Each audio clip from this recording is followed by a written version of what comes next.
Alexis Collins. Jess Dykstra.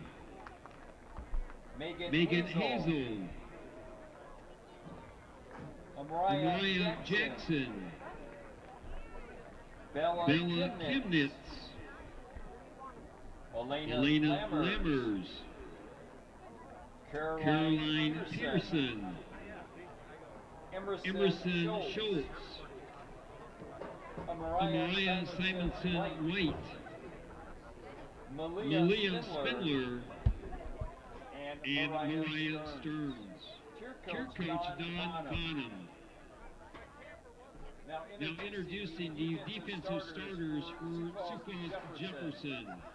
At defensive end, number 56, 6'1", 240-pound senior Kyle Hawkinstead.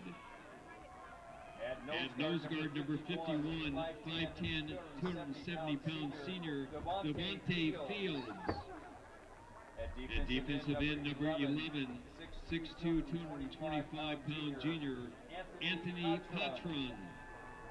And outside linebacker, number 43, 6'2", 195-pound junior Bo Kerner.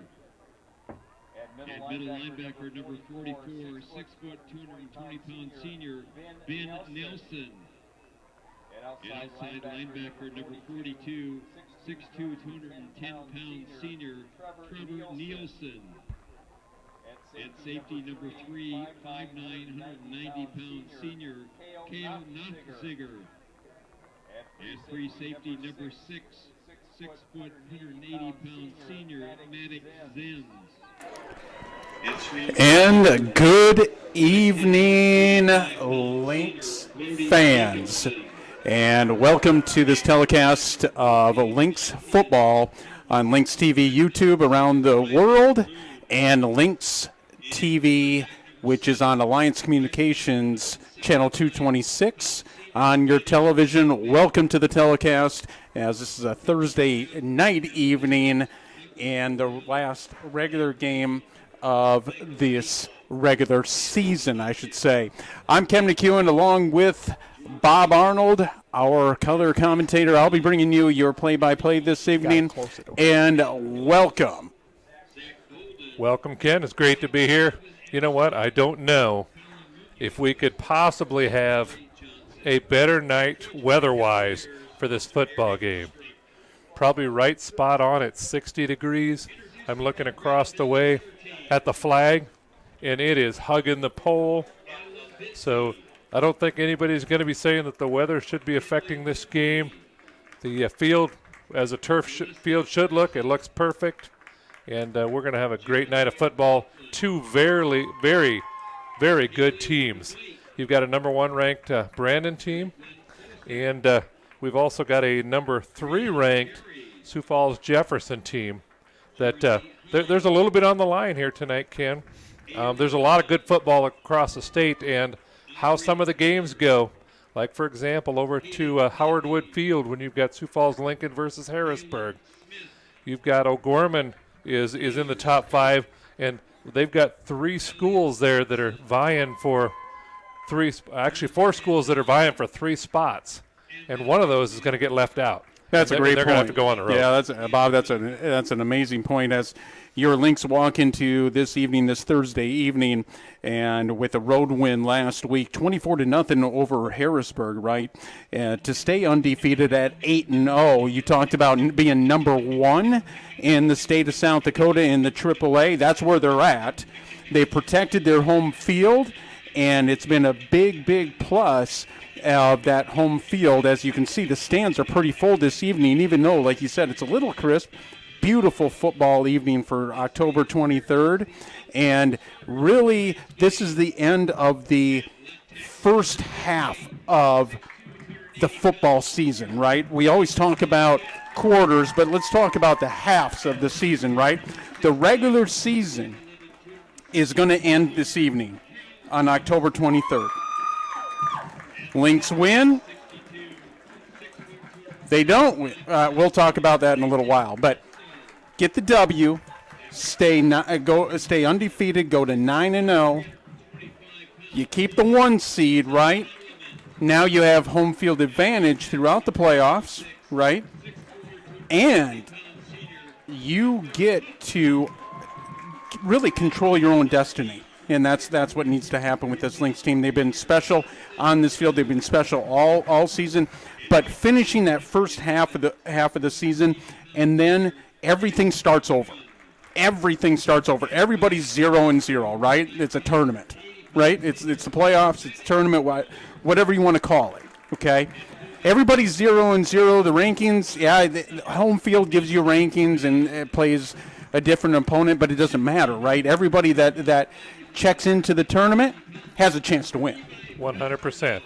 So you kind of touched on that a little bit, and it would be nice, the 1 seed, and regardless of the outcome tonight, I think there's one thing that they're playing for more than anything is they want to carry the momentum into the second half of the season with a win versus a loss.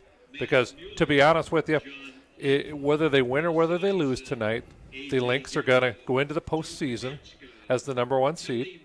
Because even if they end up losing this evening and Sioux Falls Lincoln wins, they got the same record, but they didn't beat Lincoln head-to-head. So they're going to win that. But more importantly, they want to carry the momentum, not a loss going into the second half of the season, but they want to have the momentum of going with a win and hopefully a convincing win tonight, which I believe that they can do, into that second half of the season, because that's where you want to be playing your best football. Absolutely. And we're about, as you can see on your screen, we actually can see on the screen too, your national anthem.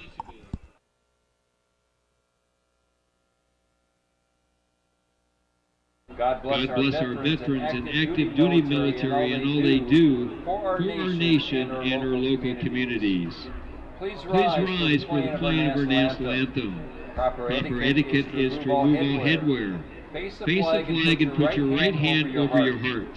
Active duty military personnel or veterans not in uniform may salute the flag. Playing our national anthem will be the Brandon Valley Trumpet Line under the direction of Bella Kane. Please sing loud and proud like Scotty would have. Ladies and gentlemen, our national anthem.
All right, and thank you. And that's our national anthem.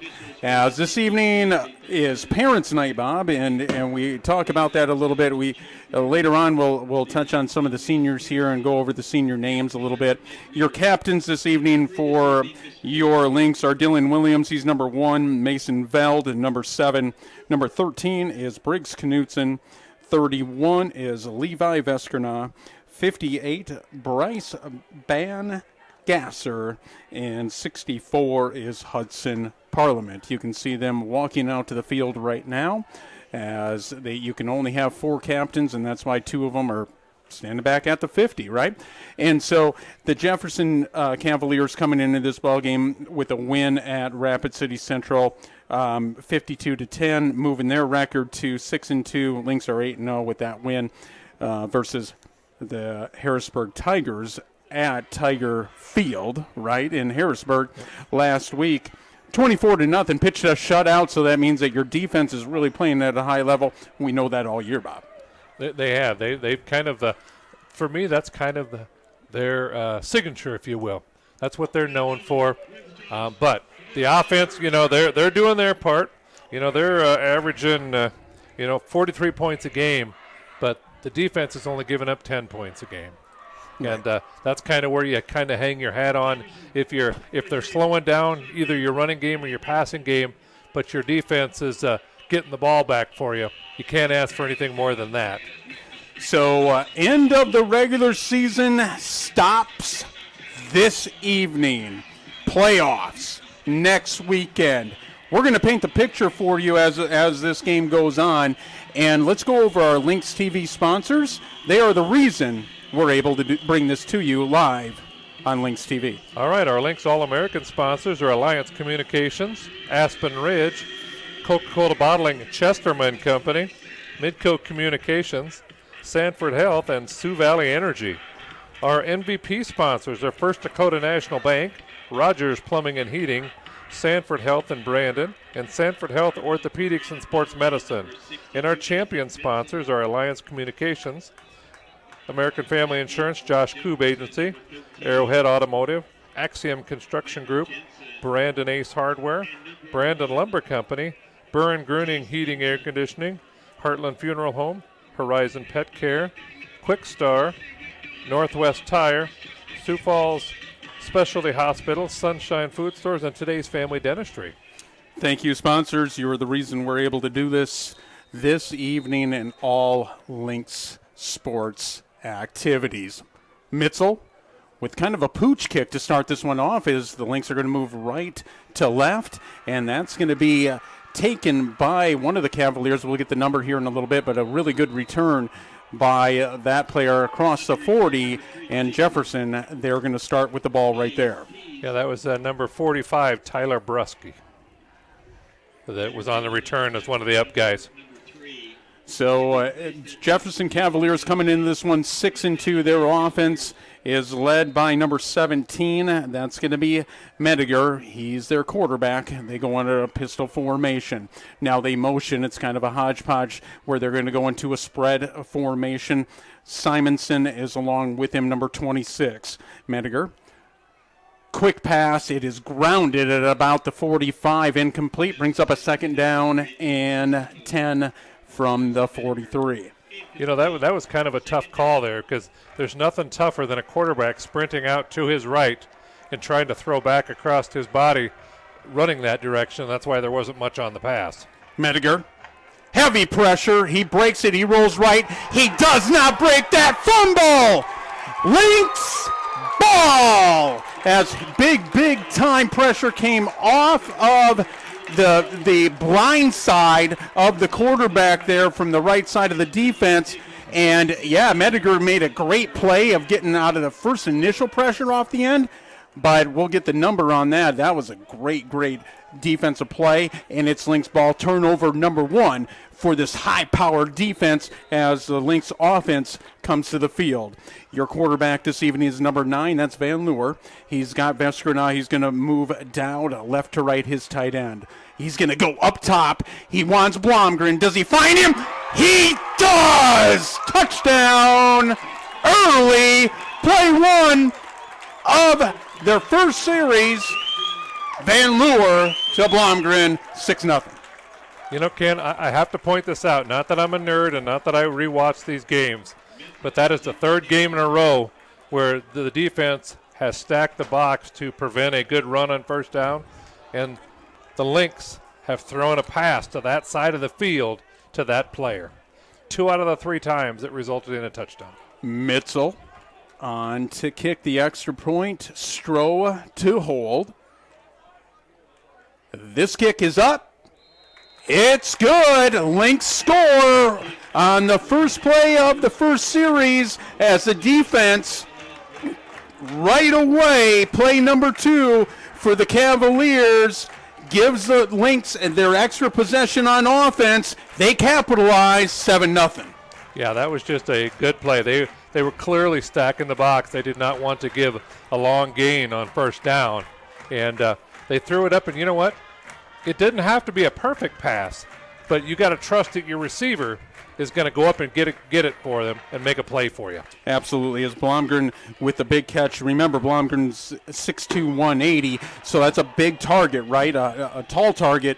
And really, Van Leeuwen, that was a beautiful pass as the adjustment by Blomgren just to the inside made the catch. Touchdown. Bob, you talked about already that, 2-3 games in a row, they went up top in the first series, right, to kind of make those safeties honest, and that's a beautiful play call, beautiful execution. Mitzel does not want to kick it to any of the returners for the Cavaliers. There's going to be a flag because it does go out of bounds there, so it's going to be free yards for the Cavaliers. I believe it was Cohen Hartz had the recovery, and yeah, you talked about that. He dodged the pressure that we were putting on from our left end, and he kind of had to step back and make a long loop around, but he did not have any idea that was coming behind him.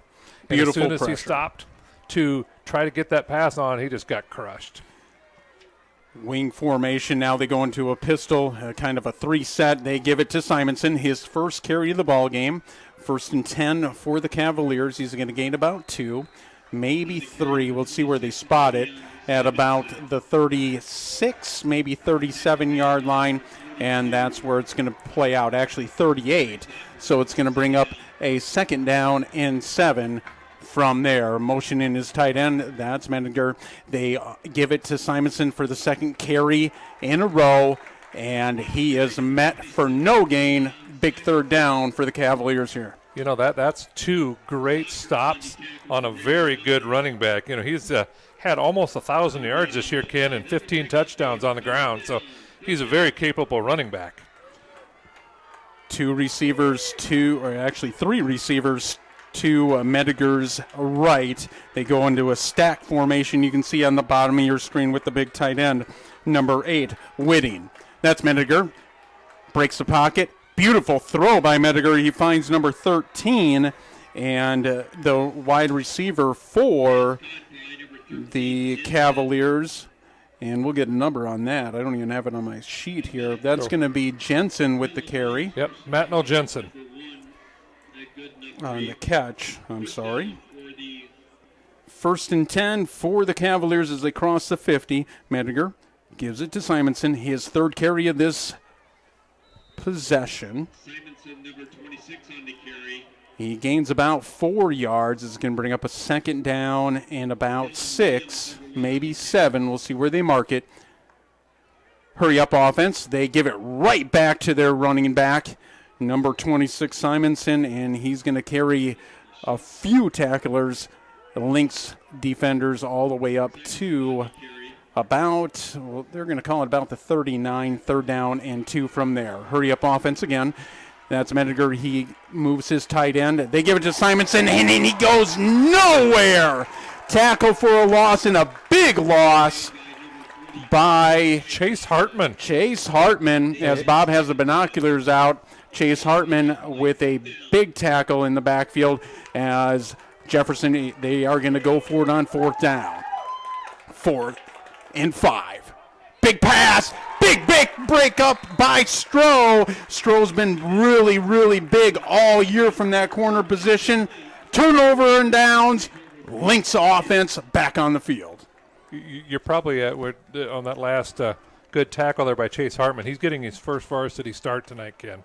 Wow. In the secondary for the Lynx. Yes, he was right there. He really caused that, right? As you force the team in to go into fourth down. Now, they are a hurry-up offense, as you can see, and you kind of rush things, and it looks like a rush throw there.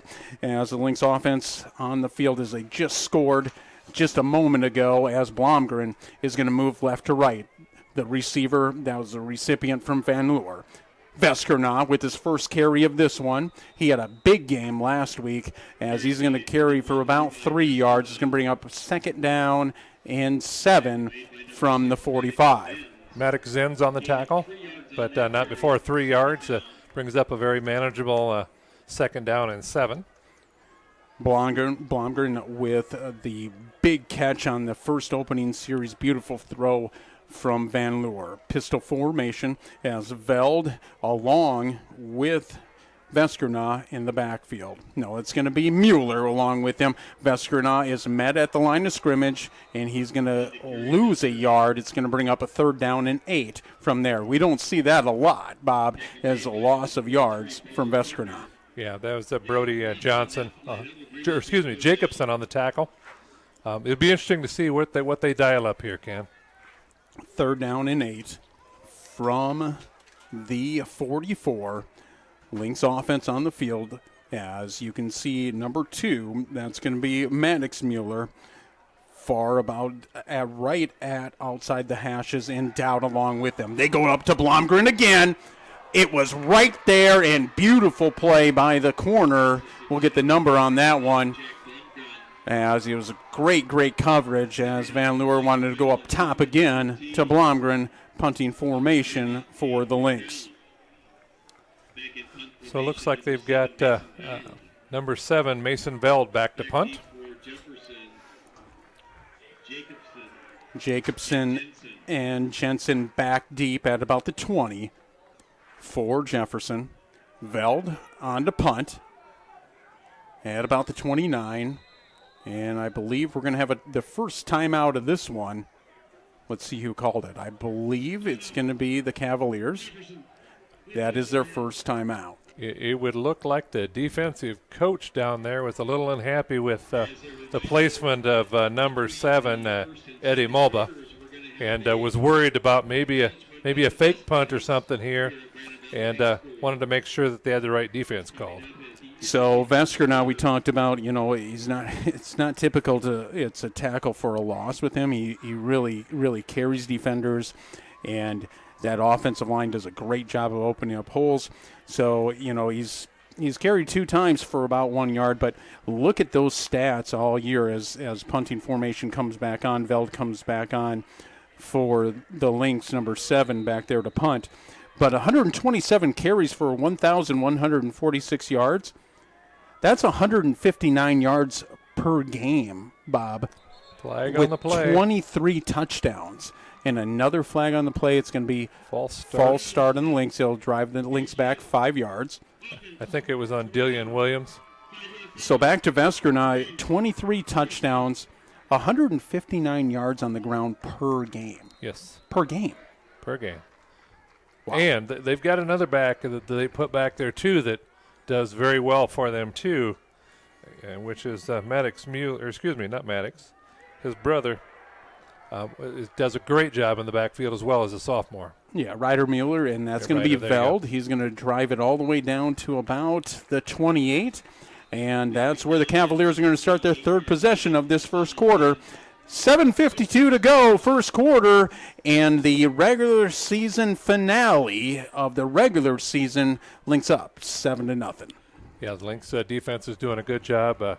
It doesn't look like Jefferson's too afraid of passing the ball here. They've got a great running back, but they've been passing the ball a little bit as well, so the Lynx got to be prepared for that. Mediger, play action, goes to his receiver. That's going to be the first catch of the ball game, and let's see who actually a second catch of the ball game. That's going to be number 40. That's going to be Ties. Looks like about a gain of 4, Ken. Mediger, 2nd and 6. Play action again. They go right back to the same play and a big chunk of yards by number 1. That's going to be Unzen with the catch. And that's going to be a first down for the Cavaliers. Moves those chains. It's going to be first down and 10 right at the 39-yard line. 2 receivers to Medgar's right, 2 to his left. They give it to Simonson. There's a flag. I believe this is going to be false start.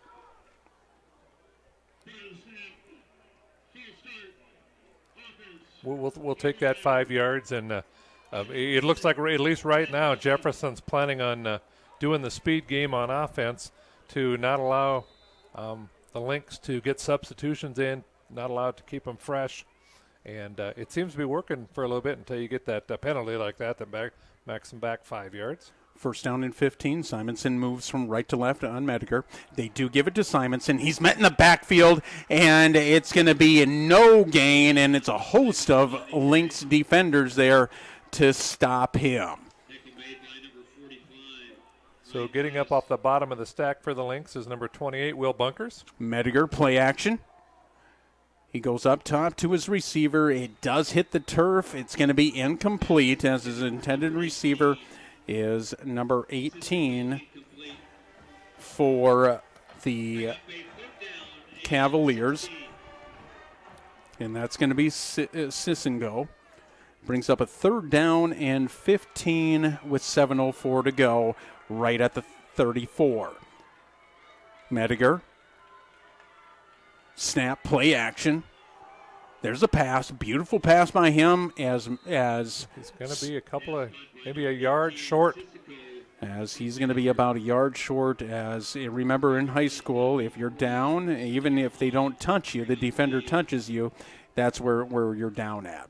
It's going to be 4th down and 1, second consecutive series that the Cavaliers are going to go for it on 4th down. A little bit more ideal situation for them here. Lynx defense looking to stop. Heavy formation. Simonson, he's going to grab the first down and more. Crosses the 50, crosses the 45, all the way down to the 44-yard line. And that's where it's going to move the chains for the Cavaliers. A big play by Simonson. Yeah, Gavin Johnson on the tackle. Yeah, they're definitely playing a hurry-up offense to keep the Lynx on the field. Medgar wants to go up top. He cannot, as number 67 for the Lynx defense, as that's going to be Ledbetter. He was all over him in the backfield. Sack. Big loss. This is going to bring up a 2nd down and 20 from the 46, 5:50 to go. His teammate was right there with him. So Medgar, hurry-up offense, 2 receivers to his right. A little bit of a play action as he's going to be down there. 2nd consecutive sack. They're going to say that he fell. Well, yeah, the pressure was there. That contributed to the sack. Mackay Zocker there put the pressure on, and could have just easily been a hold there as well. But the sack went down. I think they would have declined it anyway to gain the extra down, not give him another shot. Medgar. And it's going to be, let's see what happens here. I believe it's going to be encroachment on the Lynx, so they're going to give those yards back. Yeah, they definitely were drawn off because there was about 3 or 4 guys that jumped on the cadence. It's going to bring up a 3rd down and a mile. As another encroachment there. As you can hear the fans on the Lynx sideline saying, oh, well, you can hear the Jefferson Cavalier fans, which there's quite a few of them on the other side. They're saying, yeah, that's another 5 yards, a free 10 yards there. Lynx defense has got to stay disciplined here. And it's still 3rd and 15. 3rd and 15.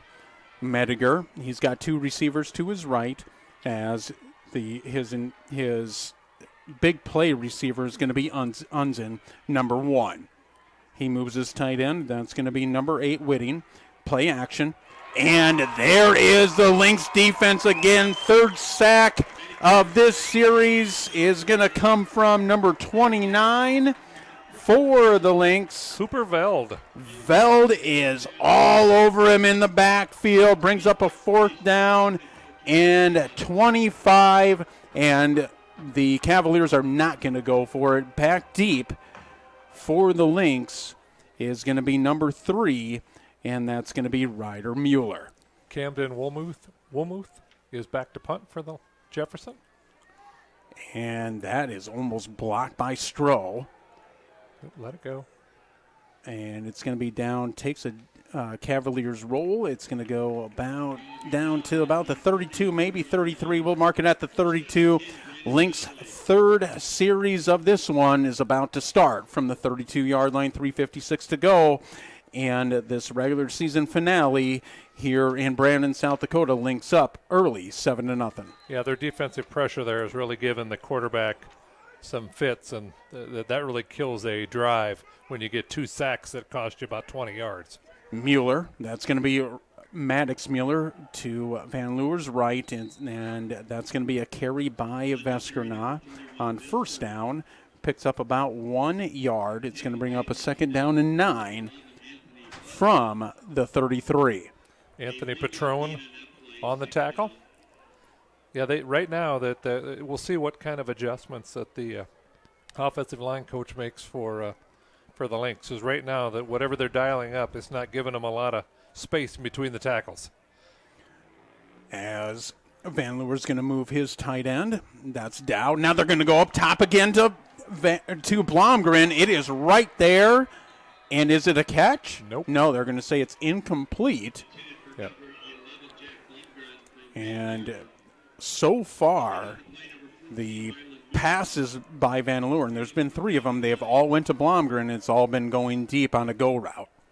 Now, what I'd like to see him do is to do a stop and cut towards the middle of the field where he's got to get that defensive back turned around a little bit and see if he can do something like that. Because right now I think they've got it figured out how to defend the deep post route outside the hashes on the far side. Stack formation is twins both to right and left, and it's going to be Van Leeuwen. He's going to go up top, and he does have his receiver Dowd. Dowd makes a play on it, and it's incomplete. It was a little underthrown, and Van Leeuwen, you can see that he's frustrated with himself as the pocket kind of collapsed on him. I know everybody's watching. The pocket kind of collapsed. He didn't have a lot of, he's a pretty tall kid, right? And his wingspan's significant back there, and he needs a little bit of room to throw that, and he just didn't have it, and it was underthrown.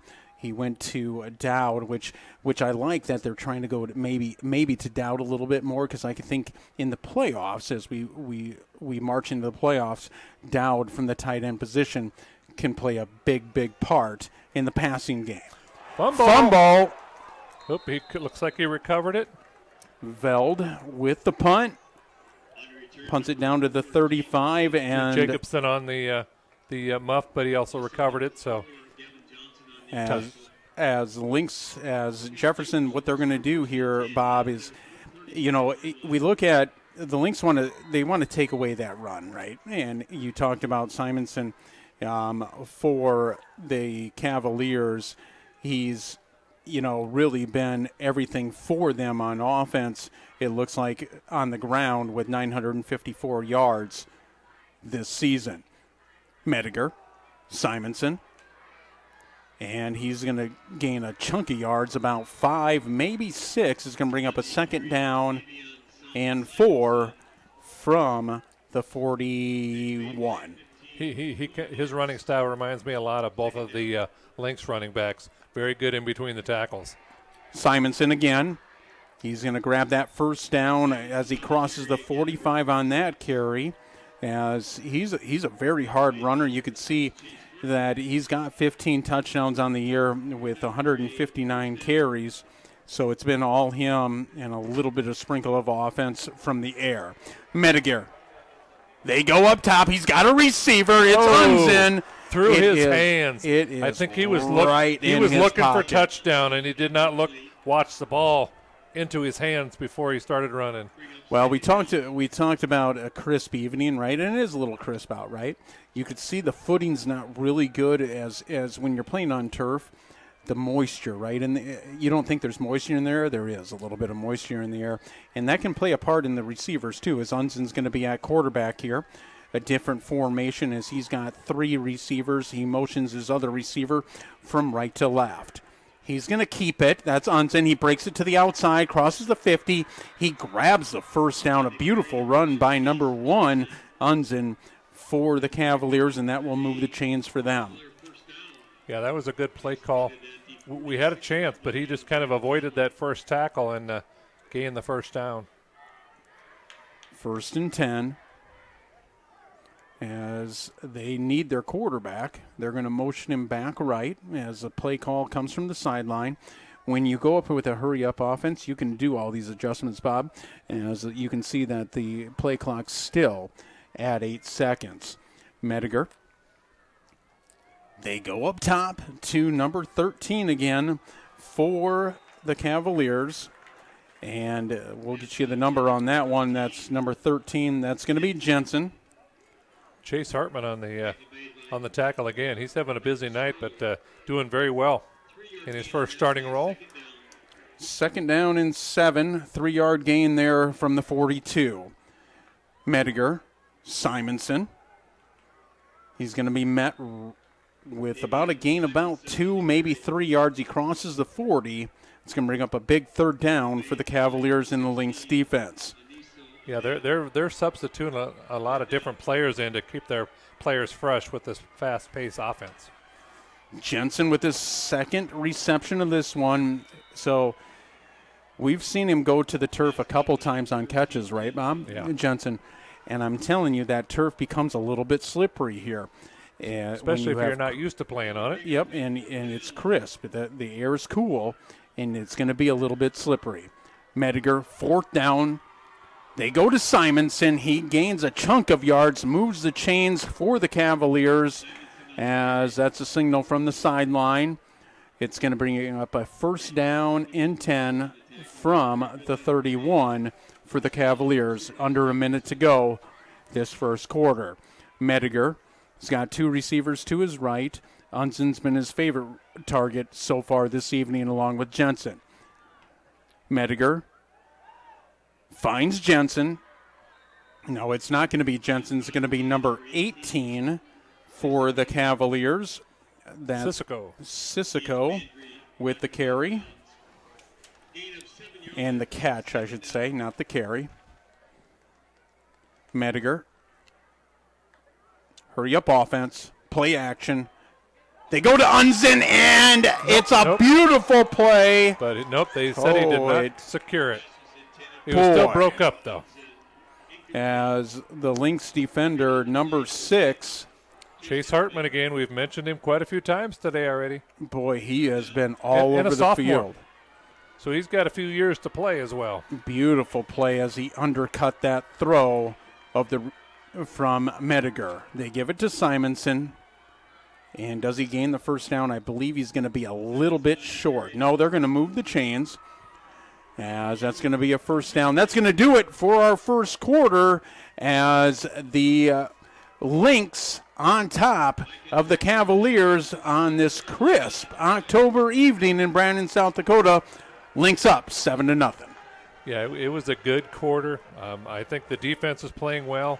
Jefferson right now, I think, feels that they got the better with their offensive line versus our defensive line. And so they're going to continue to run it with their running back, Simonson. They're not afraid to pass the ball down the court, so when we get comfortable and sell out to try to stop the run, they're not afraid to chuck the ball down the field. Now they do got some weapons out there, Ken. Oh, by the way, Simonson, we think he's pretty good. He's committed to USF, and he'll be playing football for USF next year. And their tight end, number 8, and he'll be a focus as we go forward. He's actually going to go play as a tight end for Michigan State next year. Really? Yeah. Wow, I did not know that. Bob with great information. He's 6'6", 235, and when he gets to Michigan State, they're going to put some muscle on, and I'm sure he will bulk up a little bit. But he's quite an athlete because he plays basketball as well for the Cavaliers. And there's a special moment going on the track right now, and we're gonna go live to the PA announcers, and we're gonna let that go live. As actually we're gonna stay right here as Jefferson's offense comes onto the field. Mediger. He's got 3 receivers stacked to the right. They give it to Simonson. Bob just said the USF commit, and a great carry by him as he's going to gain about 9 yards. It's going to bring up a 2nd down and 1 from the 12. They go to Unzen. He does gain the 1st down off of that swing pass to the right. It's going to move the chains. It's going to be 1st down and goal from the 9.5-yard line. Go ahead. I've been pretty impressed with Jefferson's quarterback. I hadn't heard much about him coming in, but he's certainly running the offense pretty well for them. Mediger, he gives it to Simonson. He breaks a tackle in the backfield. He does not break the rest. It's going to be no gain, maybe a loss of a yard. It's actually going to be it's going to be right at the line of scrimmage. So 2nd and goal from the 9. Yeah, Mediger, go ahead. Yeah, we definitely got to improve our tackling between the tackles, because that's where he's getting most of the yards, is after he breaks that first one right at the line of scrimmage. Mediger gives it to Simonson. He cuts back across the grain, and he's going to go right up the seam as he gains a chunk of yards, brings up a 3rd down and 3rd down and goal from the 3, and an extra lineman comes in to the ball game for the Cavaliers. They give it to Simonson, and he's met in the backfield, and no gain, maybe a loss of 1 as a Lynx defender, and he's actually on the ground there. I think he has a hand injury, and that's going to be Ledbetter, as he was right there from the defensive tackle position. 4th down and goal. What a big moment in this ball game in the 2nd quarter already. Big for both sides. Mediger, empty formation, 2 to his right. He's got 3 to his left. Let's see if he goes to his tight end Bob was talking about. He does go up top. It's overthrown by Mediger. Turnover on downs. Lynx offense comes to the field. You know, they just got too much pressure on him and made him get some happy feet in the pocket, and he had to sprint out. And as tall as that guy can jump, you're not going to catch that ball when it's thrown that high. So good job defense on putting, bending, what's that old phrase, bend but don't break type deal? Absolutely. As Tone Ledbetter, number 67, he's a senior also, 6'1", 240 pounds. I've been super impressed with him from the defensive tackle position. He's been in the backfield a ton, and he made that play to go into the 4th down. As it's Van Leeuwer, direct snap to Vesterna. We've seen this a lot this year, and it's going to be a gain of about 3, maybe 4 yards. It's going to bring up a 2nd down and 5, maybe 6 from the 9. That's been probably the longest rushing gain that we've seen tonight. But maybe things are loosening up a little bit. As they've tried to go deep, as the safeties, we've talked about this all year, Bob. How do you stop the run? Well, you put extra people in the box, and you can see there's no safety high. They're sitting at about 6 to 7 yards. As that's going to be Vesterna again.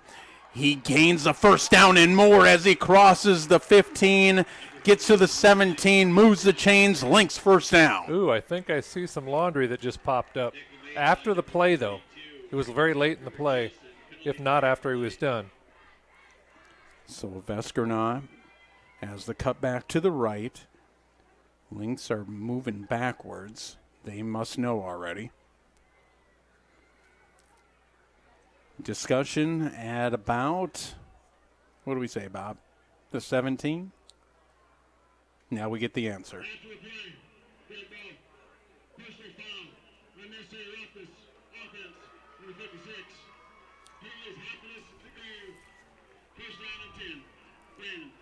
So they lose the yardage, but not necessarily the down. So they still got 4 downs to make our 10 yards here. Half of the distance to the goal, as it's going to be back at the 9. Bob just said it's going to be 1st down and 10 from there on that personal foul. Van Leeuwer your quarterback this evening, he's number 9. He's got Veld right to his left. That's your tight end. Motions Irie and Dowd from right to left. Veskerna right behind him. And there's going to be a flag. I believe it may be encroachment. No, it's going to be false start. Yeah, what we haven't seen, Ken, as much from the Lynx is 2 receiver sets. Usually you'd have on one side, you'd have Blomgren, and the other side you'd have Mueller to give them a couple of options. But they've been going pretty much with an extra blocker up front and seeing if they can overpower them. And we'll see if they can continue here what they did for that first couple of plays and get the rushing first down. And you can tell Coach Christensen and his staff, you want to have a crisp game. You want to have momentum going into the playoffs. You want to play really well and avoid penalties. And I believe the Lynx are going to get those 5 yards right back, as it's going to be an encroachment on the Cavaliers. So it's going to be 1st and 10 from it's going to be first and 9 now, as it doesn't seem right, but it's going to be actually 1st and 9 from the 10. So the Lynx actually gain a yard. They might not have had a full 5-yard penalty because of the positions on the field against the Lynx. But when you're coming this way, they do. Veskerna with a gain of about 2 yards, brings up a 2nd down and 7 from about the 13-yard line. So we talked about Lynx wanting, the coaching staff, you're coming off a win 24-0 against Harrisburg and big wins throughout the season.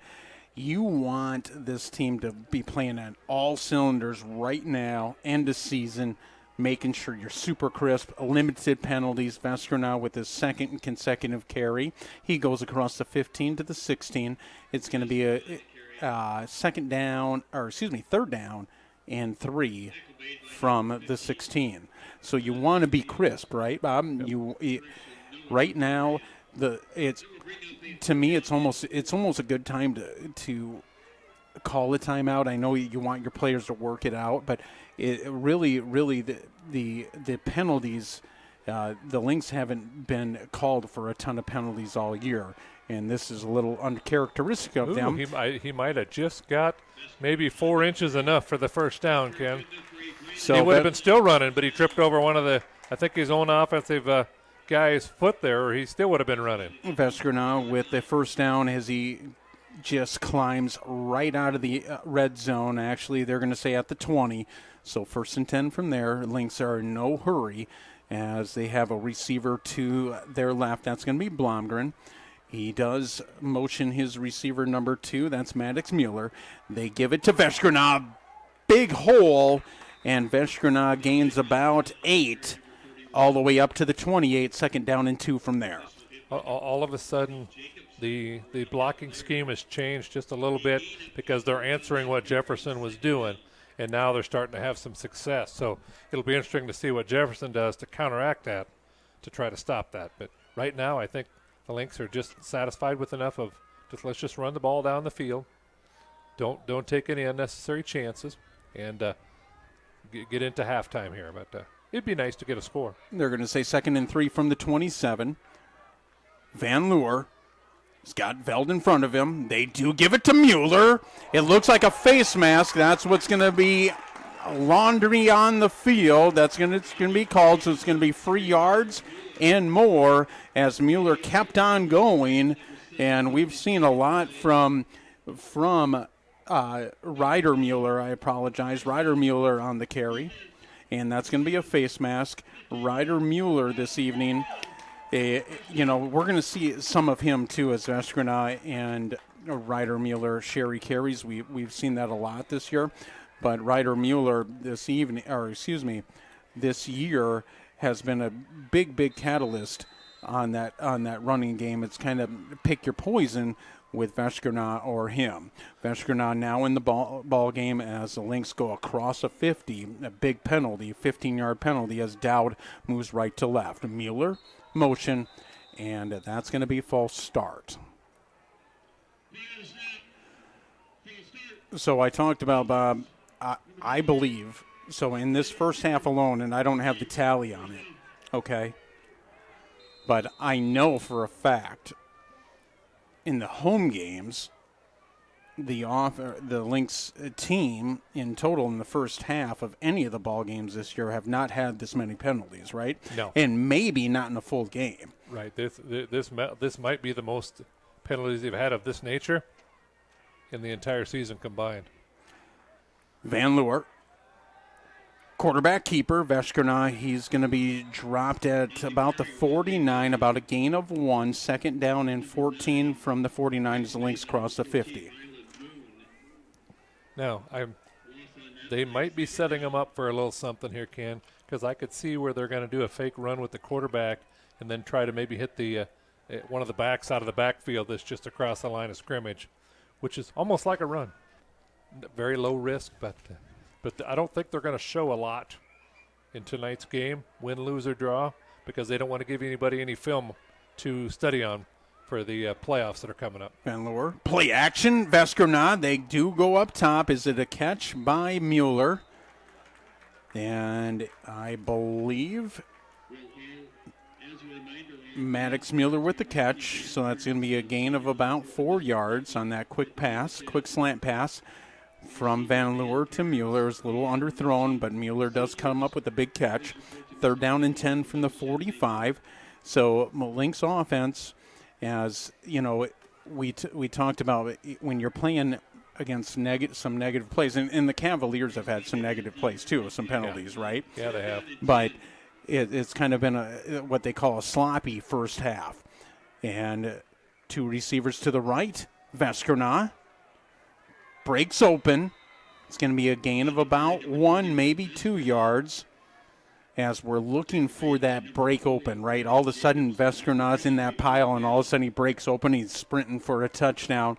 We haven't seen that this evening. 4th down and 9 from the 44. Van Leeuwen coming to the sideline, getting the play call. I think they're at one of those deals where too far to kick a field goal, might be too close for punting. They got a pretty decent punter, so I think they're trying to see. I think they're going to call timeout, or maybe they're going to get a purposely take. Oh, there it is. There's a timeout. So timeout with 1 second to go on the play clock. So the Lynx first timeout of this one. Both teams have used 1 timeout with 2:40 to go. Bob, you know, we talked about all year, Lynx defense is still pitching a shutout, right? So now the Lynx defense, okay, from last week to this week, so almost 6 quarters of shutout football, right? So you're leaning heavily on your defense. You know the Lynx have leaned heavily on their running game, right? Yep. In their offensive line. So we've talked about all year of, you know, we've given hints to that the defenses, and you know our offensive staff is really good and watches film and does things really well. You have a high-powered offense, right? And we talked about how the tight end position can play such a crucial part in any offense. Any offense, it'd be nice. It'd be super awesome to see Dowd come into play here. Number 8, the tight end for the Lynx. Veshkerna, pistol formation, heavy pressure to Van Leeuwen, and he is sacked at about the 45. They're going to actually mark it at the 47-yard line, and it's going to be a turnover on downs. Lynx defense back on the field with 2:36 to go, first half. Yeah, they definitely sent the house on that particular one. They just had more people coming than we had blockers, and he couldn't sidestep that guy to get the ball down the field. So Cavaliers come back out to the field, their offense. They have 2 timeouts remaining. Lynx also have 2 timeouts. Mediger, offense, as the quarterback, number 17. Simonson, it's actually an end around to number 40, Ties. He gains a chunk of yards, crosses the 40 all the way down to about the 35, 34-yard line. That moves the chains, stops the clock. Lynx defense needs to come up big here at the end of this first half. Mediger goes up top again. He finds his receiver. He's wide open. That's number 18, Cisco, and that's not going to move the chains, about a yard short. Second down and 1 from the 25. Mediger, 2 receivers to his right and left, a stack formation, play action. He wants to go to Unsen. He does go to Unsen, crosses the 20. They're in the red zone, moves the chains, stops the clock again.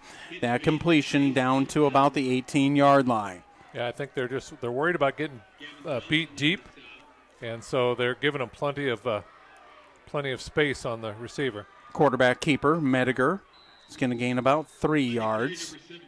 And we'll see if there's a timeout called. I believe that's what the Cavaliers are going to do here. They're going to call their second timeout with 1:46 to go. Boy, what a big defensive opportunity for the Lynx defense to show their muscle right here. They're not going to say it's a timeout. I don't know what the stoppage is here. Well, I think we had too many guys on the field. We didn't get off over here. So they did not charge them a timeout because there would have been a penalty. Free yards from the Lynx to the Cavaliers offense. That's Mediger. Now it is first down and 4 as they give it to Simonson. He gains a first down and more. He carries the ball all the way down to 11. And that's going to move the chains. Actually, the 11. I said it was the 6. It's going to be first and goal from there. Mediger, 2 receivers to his right, 1 to his left. They do give it to Simonson. He's met in the backfield and stuffed as number 43, I believe. That would be Beckett Light. I think they're rotating in a lot of players, so a lot of players that wouldn't necessarily see the field altogether, they're rotating them in to keep them fresh. As it's going to be a big second down and goal from the 7. Mediger up top to Unsen.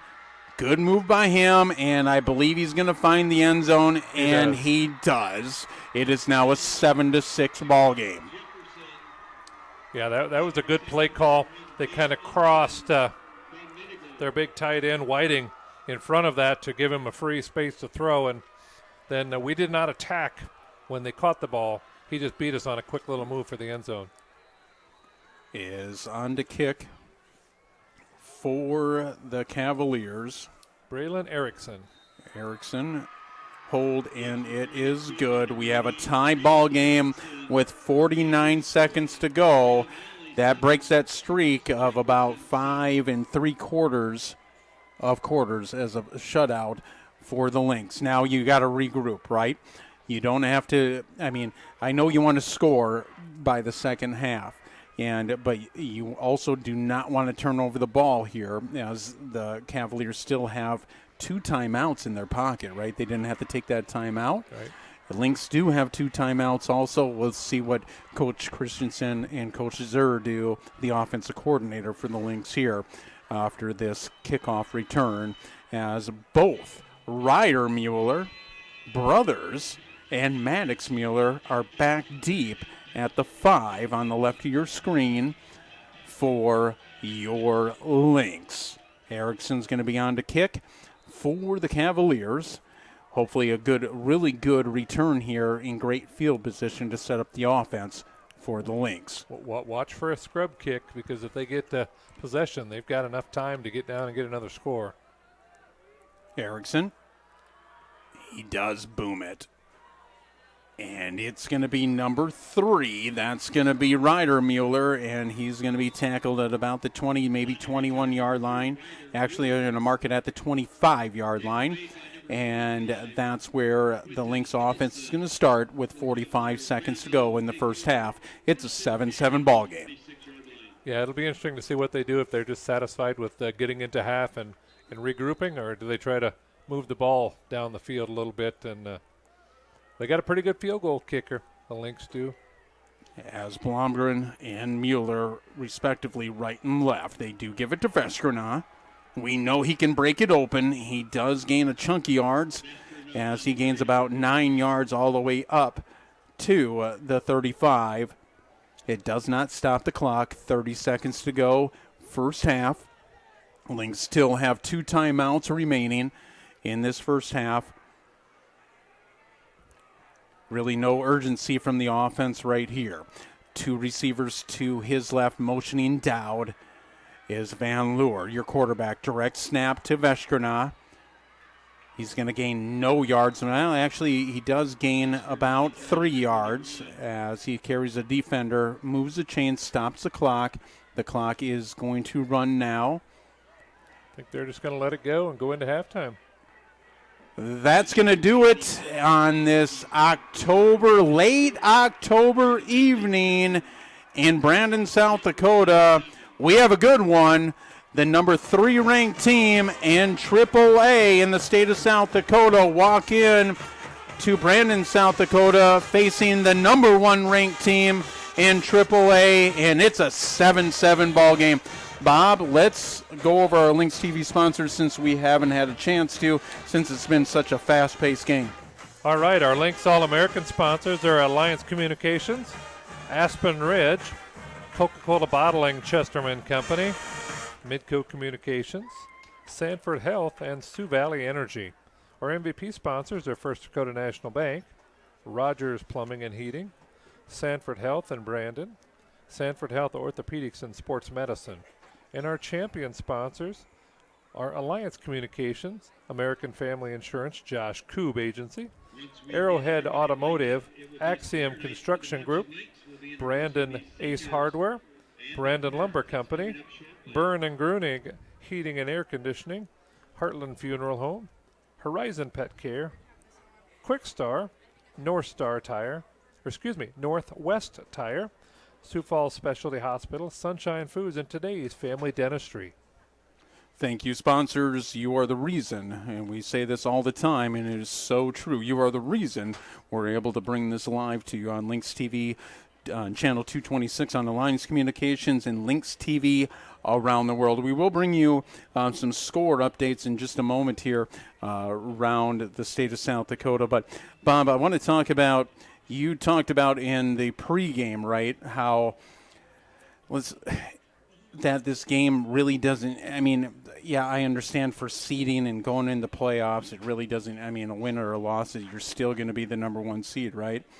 But it does mean, it means a ton, right? And victories are victories, right? And you want your team, as a coaching staff, you want your team to be playing really good ball, in which they have been for the first for the first 8 games of the season, right?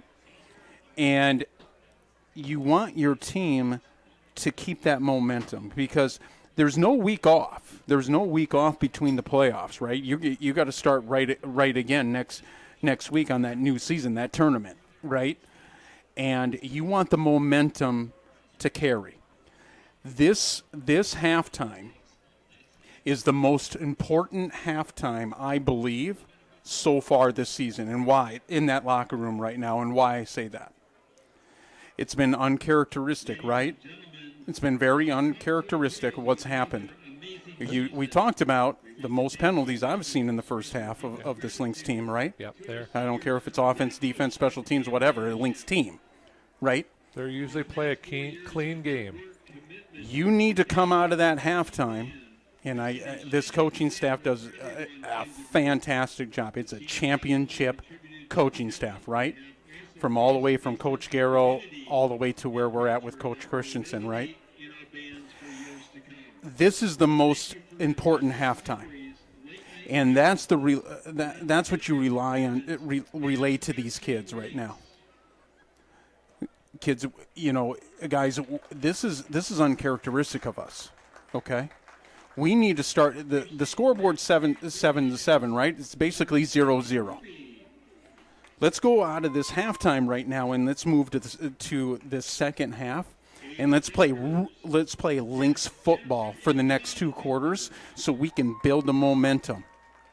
We need that right now. And that's why I say this halftime is the most important they've had this season, because you do not want the contagiousness, okay, of what happened in the first half. And the defense has played really well, right? I mean, giving up 7 points is nothing to be ashamed of, right?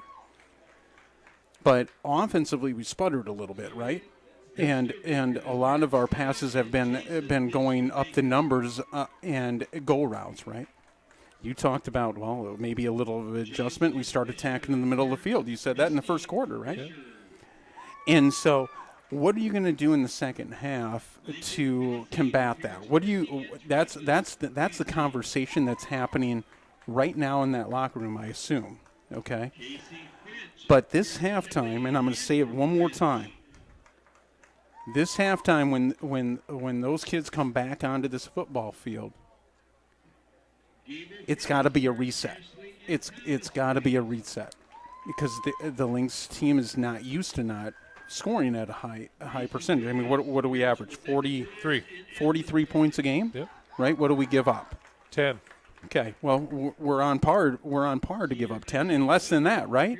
But are we on par on offense? No, but. Jefferson averages 43 points a game on offense. Yeah, absolutely. And roughly 18 points a game on defense. Right. So where are we going to find that happy medium to for the next 2 quarters to build that momentum? It's all about building the momentum to the new season, the tournament, right? The playoffs. Building the momentum for the next 2 quarters. How are you going to do that? And we all know that coach. Like I'm going to praise them until there's no praise that you can give. Right? Is that coaching staff does a tremendous job, and I just want to relay that to everybody that's at home or you're wherever you're at in Canada, wherever you're listening to or watching the game, is that this coaching staff is going to get these kids, these young adults, into where they need to build that momentum, and that's the discussion that's more than likely happening. I'm not in there, but that's the discussion from that tremendous coaching staff, that all-star coaching staff that the Lynx have. I'm sure that's happening. So, I'm not a football guy, Ken. Mm-hmm. I just talk about one on the Lynx TV. Mm-hmm. But here's what I think is happening, at least from all the games that I've watched over the last several years. Mm-hmm. On the offensive side of things, that's about as generic a set of offensive plays that I've seen called on offense that I've been doing for Lynx TV. Mm-hmm. I don't think they wanted to give anybody anything to work with. I think that they felt that their offensive line was going to be enough just with generic plays to move the ball up and down the field. Jefferson has done a good job of stopping that. Penalties have cut several of our drives, made them a lot longer than they needed to be, kind of tried to go out of what they wanted to do. But I think you're going to see a little more diversity on offense coming out this half, because I think winning this game and finishing the regular season undefeated is very important to them. But only for the sake of we want to go in with some momentum. And so I think that's what you're going to see in the second half here, Ken.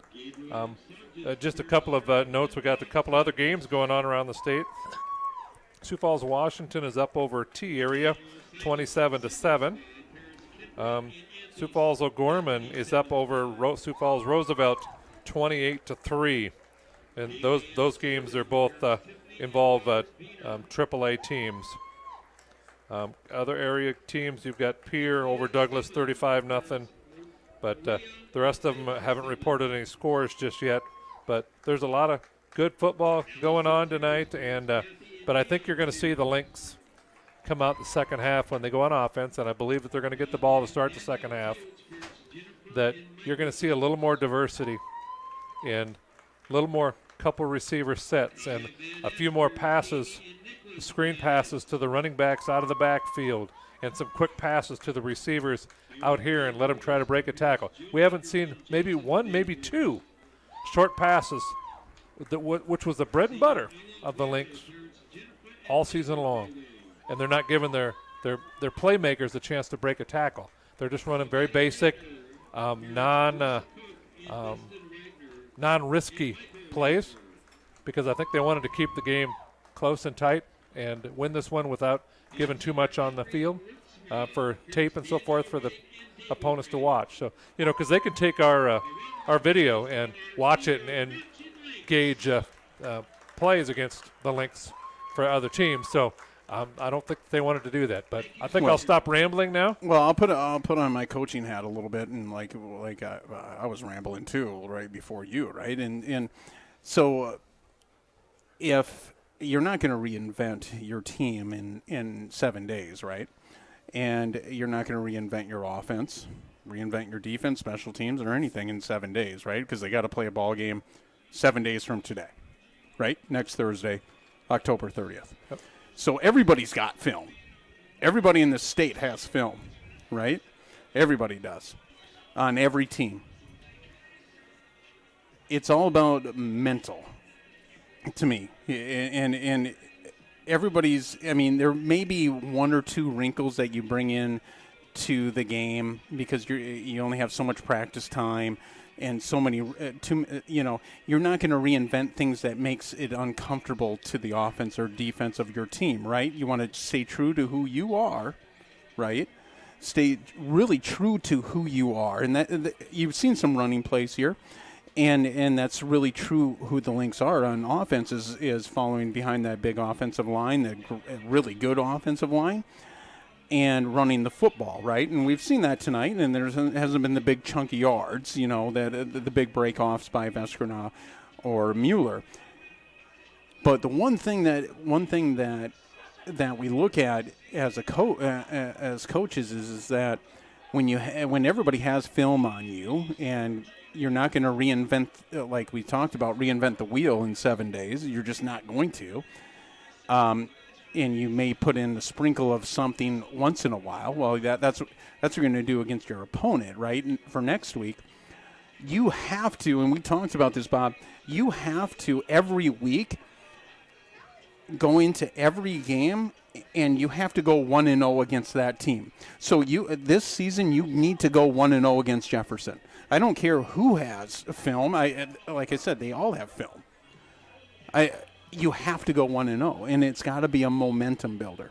And what I anticipate out of that coach, out of that team that comes out of that locker room here in a little bit, is they are going to have tremendous momentum and tremendous feel to the game. It's not going to be like we're just kind of on cruise control. We're in second and a half gear, right? We haven't hit third, and you're going to see, I believe, a different team, because a lot of things that were happening out there were mental mistakes.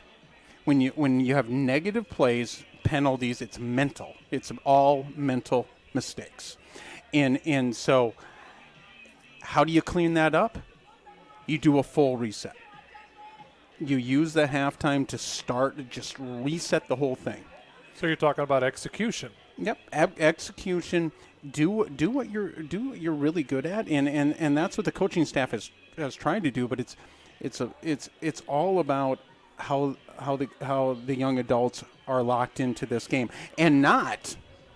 I just got a text, right, and said that they're watching, and that's probably the most penalties they've seen all year for a Lynx team, right? And that's uncharacteristic to the Lynx team.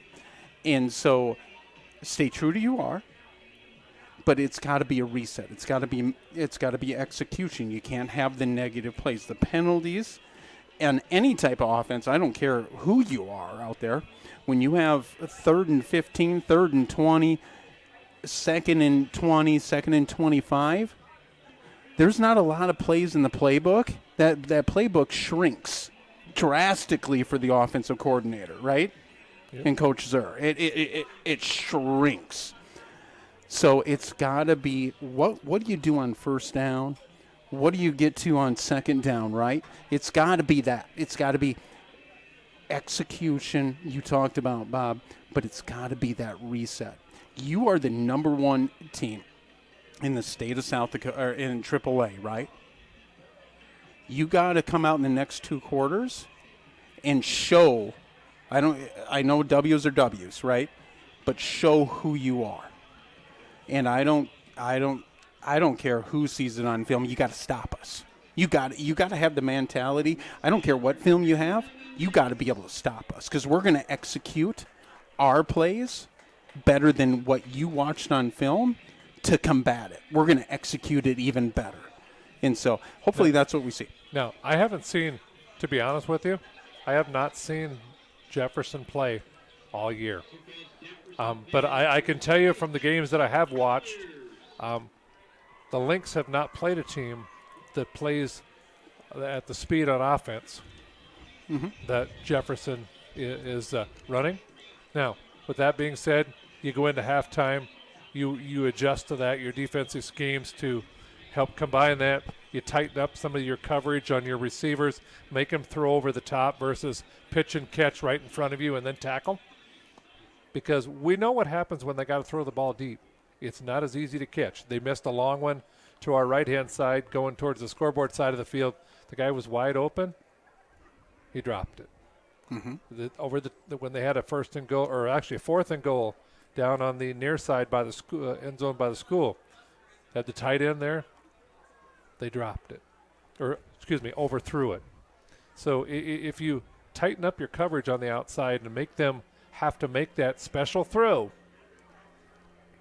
it's less likely that they're going to complete that. Now, are you going to get beat sometimes? Yep. But you know what? There's not too many people that aren't going to hit those throws to their receivers when we're back 10 yards because we're worried about getting beat over the top. And Bob, to me, so this is the most exciting part of football, right? Is the most exciting part is adjustments, right? And how do you adjust as a coaching staff and the play calls and everything, and as a team and as a coaching staff. This is the most exciting I've been at halftime to watch the response from this team. And that's what, folks, I want you to watch this evening. Like I said, throw out. It doesn't matter if we win or lose, right? It doesn't matter the seeding. It doesn't matter all that. I want you to watch the response. Jefferson's a good team, right? There's a reason they're ranked number 3 in AAA in the state of South Dakota, and they have a winning record at 6-2, right? There's a reason for that, right? Okay. Not discrediting them, but you have to play Lynx football. That's something you need to do, is play Lynx football. And we've been crisp all year. We've been sound all year. You're a well-disciplined team. Well-disciplined team. As Kyle Roki comes in, hey buddy. And so it's about being disciplined. It's about all those things. It's not catching the football. It's not doing those things. When you're looking too far in advance, and what I mean by that is you're already looking to next week for the playoffs. You can't do that. You can't, and that's why that first half concerned me is because you can't do that. You got to play every season. Or every game, every week, like it's only a one game season. Yep. And you need to go 1-0 on that season, on that game, and then you move on to the next. You don't. We're not looking way in advance. The playoffs are a week from now. Right now, on October 23rd at 7:08, we're about to start the second half, and that's what I'm super excited to see the next 2 quarters of Lynx football. Yeah, they're just, like I said, you got to go out and you got to execute. I would definitely say because of both the offensive penalties for false starts and the defensive penalties. It's not like we're throwing a bunch of interceptions or fumbles.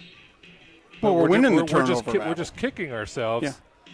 because we're beating ourselves on the defensive side and we're beating ourselves on the offensive side and making us work that much harder. So it'll be interesting to see. It looks like the Lynx are going back to receive second half kickoff. So let's see the Lynx go out and be 1-0 in the second half here, Ken. Absolutely. As both the Mueller brothers are back deep for the Lynx, they're going to move right to left. They're in black and white and a little sprinkle of red also on their jerseys. The Cavaliers with the Notre Dame kind of goldish chrome helmet and their white uniform. There's a kick by Erickson. It's going to be number 3. That's going to be Ryder Mueller. He breaks a tackle. He's going to bring it up to the 20, and that's where the Lynx are going to start on offense in this second half. And this AAA matchup, Bob went over the scores this evening. Taking care of business right now for the Lynx. It's a 7-7 ball game. The Cavaliers are here to play. Other than that first touchdown pass, Ken, on the very first deal, they've played every bit as good as the Lynx during the first half. Yeah, as Veskrina is going to be directly behind Van Leeuwen. He does motion Dowd left to right, and that's Blomgren at the bottom of your screen. That's going to be Veskrina, and he's going to be tackled at about the 21, maybe 22-yard line. It's going to bring up a second down and 8 from the 22. Yeah, I like the Lynx. They're still trying to stay with who they are. They're a running team that will pass when needed, and we'll see what happens. I noticed they started with 2 consecutive 2-receiver sets. Van Leeuwen, 2nd and 8. Pistol formation. Veskrina with his 2nd consecutive carry, and he's going to carry it across the 25 at about the 27, 3rd down, and 2, maybe 3 yards. It looks like 3 yards to go. Yeah, that was just a good run between the tackles, kept the feet moving, and the pile kept moving. So right now they're using their offensive line to see if they can move the other defensive line up the field, see if we can get a first down. And you can see that the Cavaliers are in man-to-man coverage. As you can see on the outside, the safeties are not respecting the deep throw at all. Van Leeuwen, he's going to drop it off to his intended receiver. He does complete the catch. That's going to be Maddox Mueller with the catch. It's going to be actually a loss. Maybe it's going to be right at the line of scrimmage. 4th down, punting formation for the Lynx as Veld's going to stay out there to punt. So they need to make sure that we stay in the lanes for your punt return team and get a tackle. As Veld on to punt for the Lynx at about the 12-yard line. Low snap. He does get it off the side of his foot. Off the side of his foot. And the Cavaliers are going to start with their best field position of this ball game right at about the 42-yard line. Lynx defense on the field. Yeah, they got lots of good pressure and made him try to rush it and went off the side of his foot. So, all right, defense. Let's get a stop here. Defense needs to play big here to open up this second half. 9:51 to go in the third quarter. 7-7 ball game on this AAA matchup. That's going to be Mediger. They're going to give it to Simonson. Flea flicker. They go to Mediger. He has a wide open receiver. It's a great defense, though, by number 21 for the Lynx defense. Chase Leary. That's going to be Leary as Sisingo was wide open. Yeah, if he would have let him a little more, there's no way that Leary could have got there. But that was a good play call. It pulled the defense in, and good secondary play. 2nd down and 10. They do give it to Simonson, and he's going to carry it all the way to about the 29, maybe 28. They're going to say 29-yard line. 3rd down and 5 from the 29. They give it to him again. Simonson with his second consecutive carry does not get the first down. He's going to gain about 1.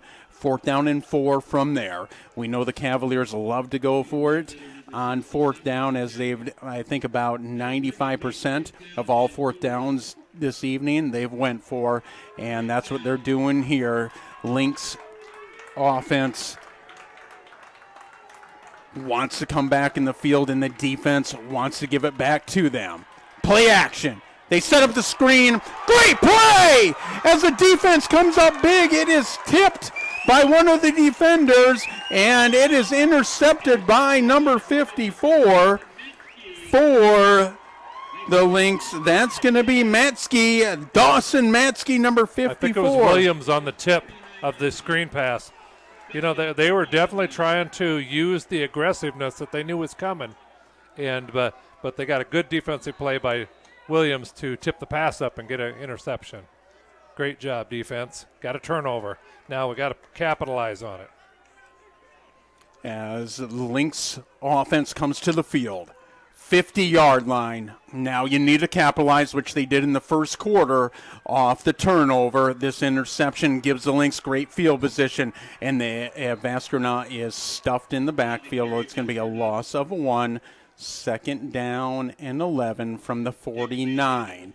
The line of scrimmage right now is being controlled by the Cavaliers defense, right? That offensive line, which we know is arguably the best in the state, needs to take over this ball game and establish that run.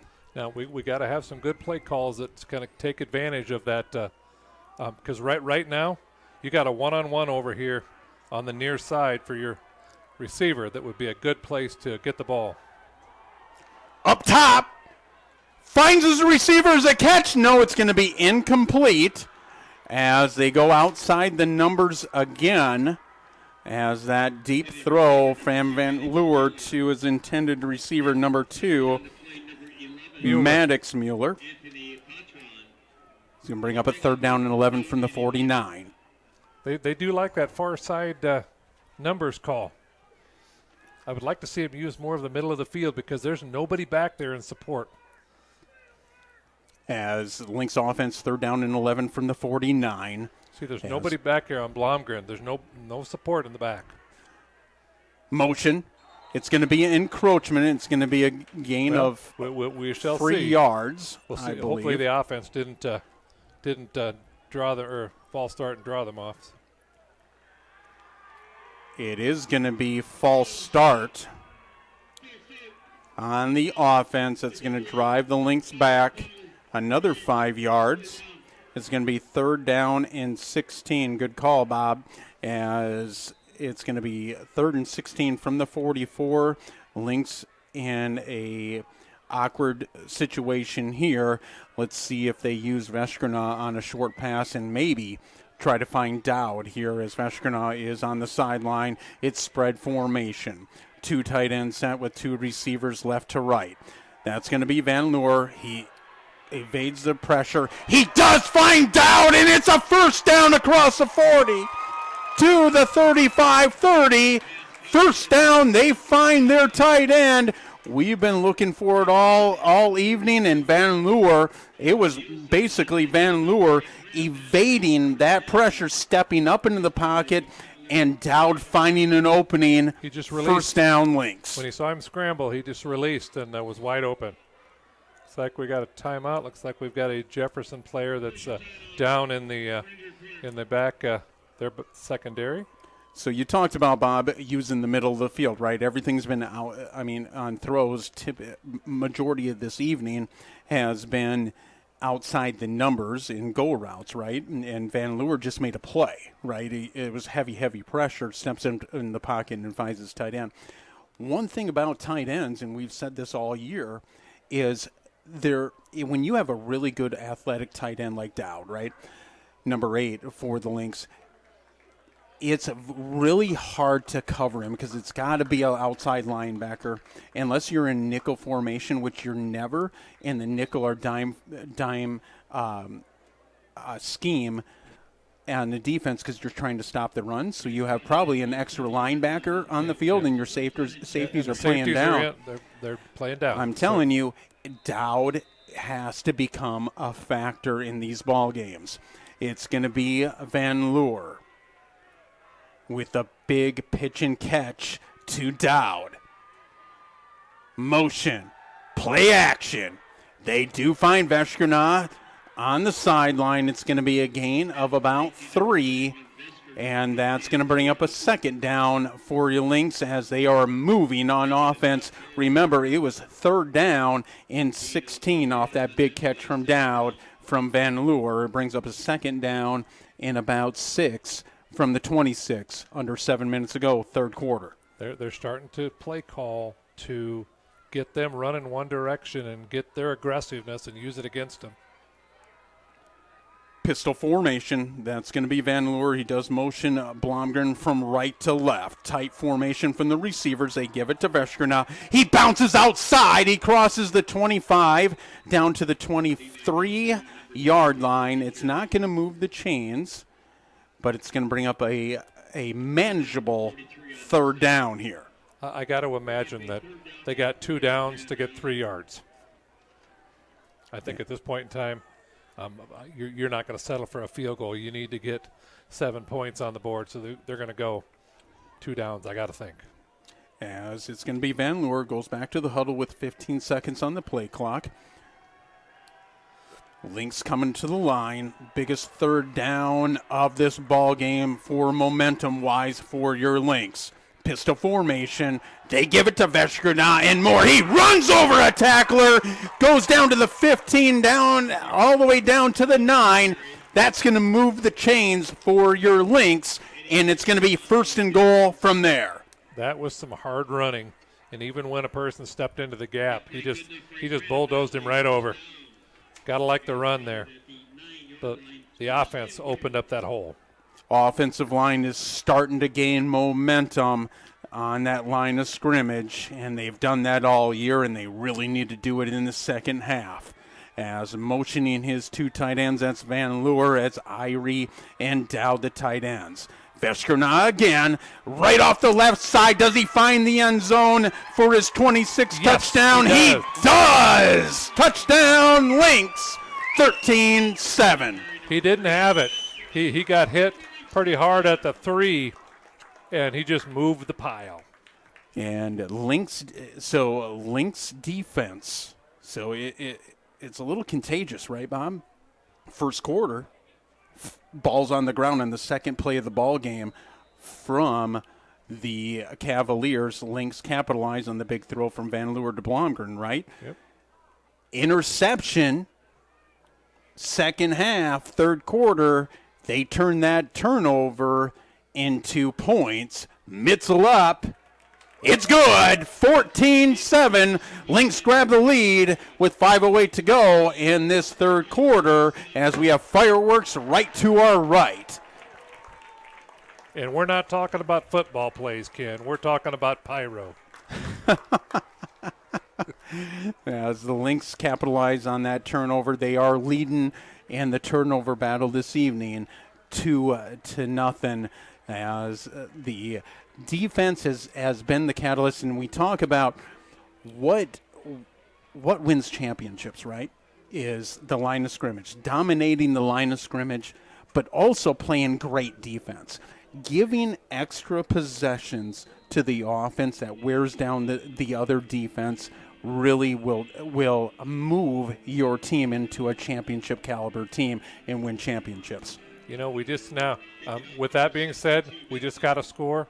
It would be good to see the Lynx just get the ball back so that we can start managing the clock again, and that's how you win games. But your defense, you just need to stop them and not allow them to score here to regain that momentum. And really good play calling by Coach Zur there is to find an opening and really open up Veskerna, as that's going to be, I believe, number 13. We're going to see here. Yeah, it's going to be number 13, Jensen, for the return off the Mitzel kick. for Matt the Jensen. Cavaliers. And it's going to be Cavaliers ball at the 22. Momentum building defensively, is I love what the Lynx defense does every week, but their momentum coming out of last week's game is a big booster, and they've been really good so far in this one. As that's going to be Simonson. He's really, he's hard to bring down, number 26, the running back for the Cavaliers, as he's not stopped He's a with lot the like first tackle. And that's going to be Simonson again with second consecutive carry, breaks a tackle, goes across the 30, 35, 40, and now he's brought down at the 45. That's going to move the chains as a big gainer by Simonson. They're just trying to arm tackle this kid, and you are not going to arm tackle this kid. You got to square him up, hit him hard, and take him down. Mediger, two receivers to his left. That's play action now. Yes, he's going to keep it, and he's going to be stuffed in the backfield. It's going to be a sack again for the Lynx. I believe that's going to be the fourth sack of this ball game, as a host of Lynx are right there for a loss of about 2. Getting up off the bottom of the stack is number 67 for the Lynx. Second and Tone Ledbetter. Ledbetter again in the backfield. And that's a carry by number 25 for the Cavaliers, and he breaks it open. I'll get a number for you and a name here. I know it's number 25 for the Cavaliers. That's going to be Huddleston with his first carry, and he breaks it open, and he's got some speed. He does, and he just got through, and we just did not take good angles on that particular play. Play action, they go to Unzen, number 1, and that's just a quick swing pass, no huddle. Remember, this offense does not take their time on offense. Bob talked about it in the first half. They want to make the substitution irrelevant, and I know we have a player on the sideline. Looks like it's going to be cramps on the sideline, but that offense, Bob, for the Cavaliers, they really don't allow you to substitute. I mean, you're going to get a substitution here, but for the Lynx defense, if they want to make one, but it's going to bring up a second down in about 3, maybe 4 yards from the 10-yard line. We'll get you a number here in a moment. Bob's got his fancy looks like number binoculars 1 out. Chase Unzen. Or Unzen, excuse me. Unzen is, to me, he's their favorite target. As manager really likes to find him on those swing passes. We know that there was a drop pass outside the numbers that should have been a touchdown, right? That went right through his hands as you try maybe look into the end zone a little too quick. Formation, as it's a spread formation, 3 receivers to Mediger's left. He does find number 13, Jensen. Ooh, and there's a hit. That's going to be a touchdown for the Cavaliers, and they answer with 3:01 to go in the third quarter. Yeah, that was they just had several long runs, and you just can't have that on the defensive side of the ball. We're not used to it for certain, but they're clearly doing something with the offensive blocking scheme that we're not zoning in on. Mediger finds his receiver Jensen, and Erickson is up, and that extra point is good. It is 14-14 with 3:01 to go, third quarter. Yep, that was a good series for the Cavaliers. They definitely dominated the Lynx on that particular series. Now we just got to regroup, get the ball back, and do our thing going for our particular series. As the number 1 ranked team in the state of South Dakota in AAA, your Lynx trying to protect their home field and stay undefeated in this regular season, as we do have the playoffs next week to start, and that will be a Thursday start. We'll get you this maybe the start time as we move forward in this one, but that will be a Thursday on October 30th. The Lynx have locked up that home field advantage throughout the playoffs. They got to take care of business to stay undefeated this season. Erickson is going to kick from the 40. Be careful for a squib kick here, guys. Mueller, that's going to be Ryder Mueller and Maddox Mueller.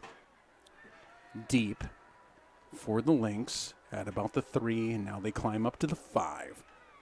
It's going to be number 3. That's going to be Ryder Mueller. Breaks a tackle, and it's going to be Lynx ball at about the 25, and that's where they're going to start their offense, coming off a big series on offense that was really driven by Van Leeuwen with a big pass right on 3rd and 16 on the last series to find Dowd. Dowd breaks a couple tackles, drives it all the way down in the red zone, and then the rest was the offensive line in Veskerna. 1st and 10 from the 25, 2:55 to go, third quarter, 14-14 ball game. Veld is going to be the up back. He's the fullback with Veskerna and Van Leeuwen. They do motion Dowd. They give it to Van Leeuwen, and that left side is open, and he is loose across the 35 all the way down to the 30. It looks like about the 38. 1st down and 10. Moving the chains is your Lynx offense.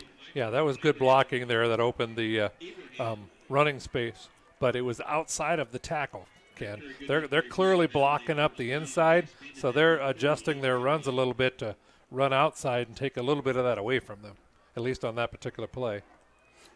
It's going to be Van Leeuwen. He's under center now. Traditionally, we don't see that from the Lynx offense. They do give it to Veskerna, and he's going to gain maybe 1. Well, they'll say 2 at the 40-yard line. What we've seen, Bob, is that left side, so they're moving right to left, right? The left side of the offensive line, the openings in the last 2 series for Veskerna has been off that left side, so they are dominating that left side of that the offensive line and the right side of that defensive line for the Cavaliers. Yeah, they need to find something. They need to get the receivers a little bit more involved with some nice, easy swing passes that are low risk. They give it to number 3. That's going to be Ryder Mueller. He's going to gain a chunk of yards across the 45, goes down at the 46, 3rd down and 2 for the Lynx. You know, that was just good hard running. He was almost like a game of pinball underneath there. He was running and bouncing off folks and just gaining some yards. Mueller again with the carry. He's going to move the chains. We do have a flag on the play on the far top of your screen at about the 49.5-yard line. I think it's coming back. We shall see. Yep. Oh, maybe not. It's They're going to take the penalty, though.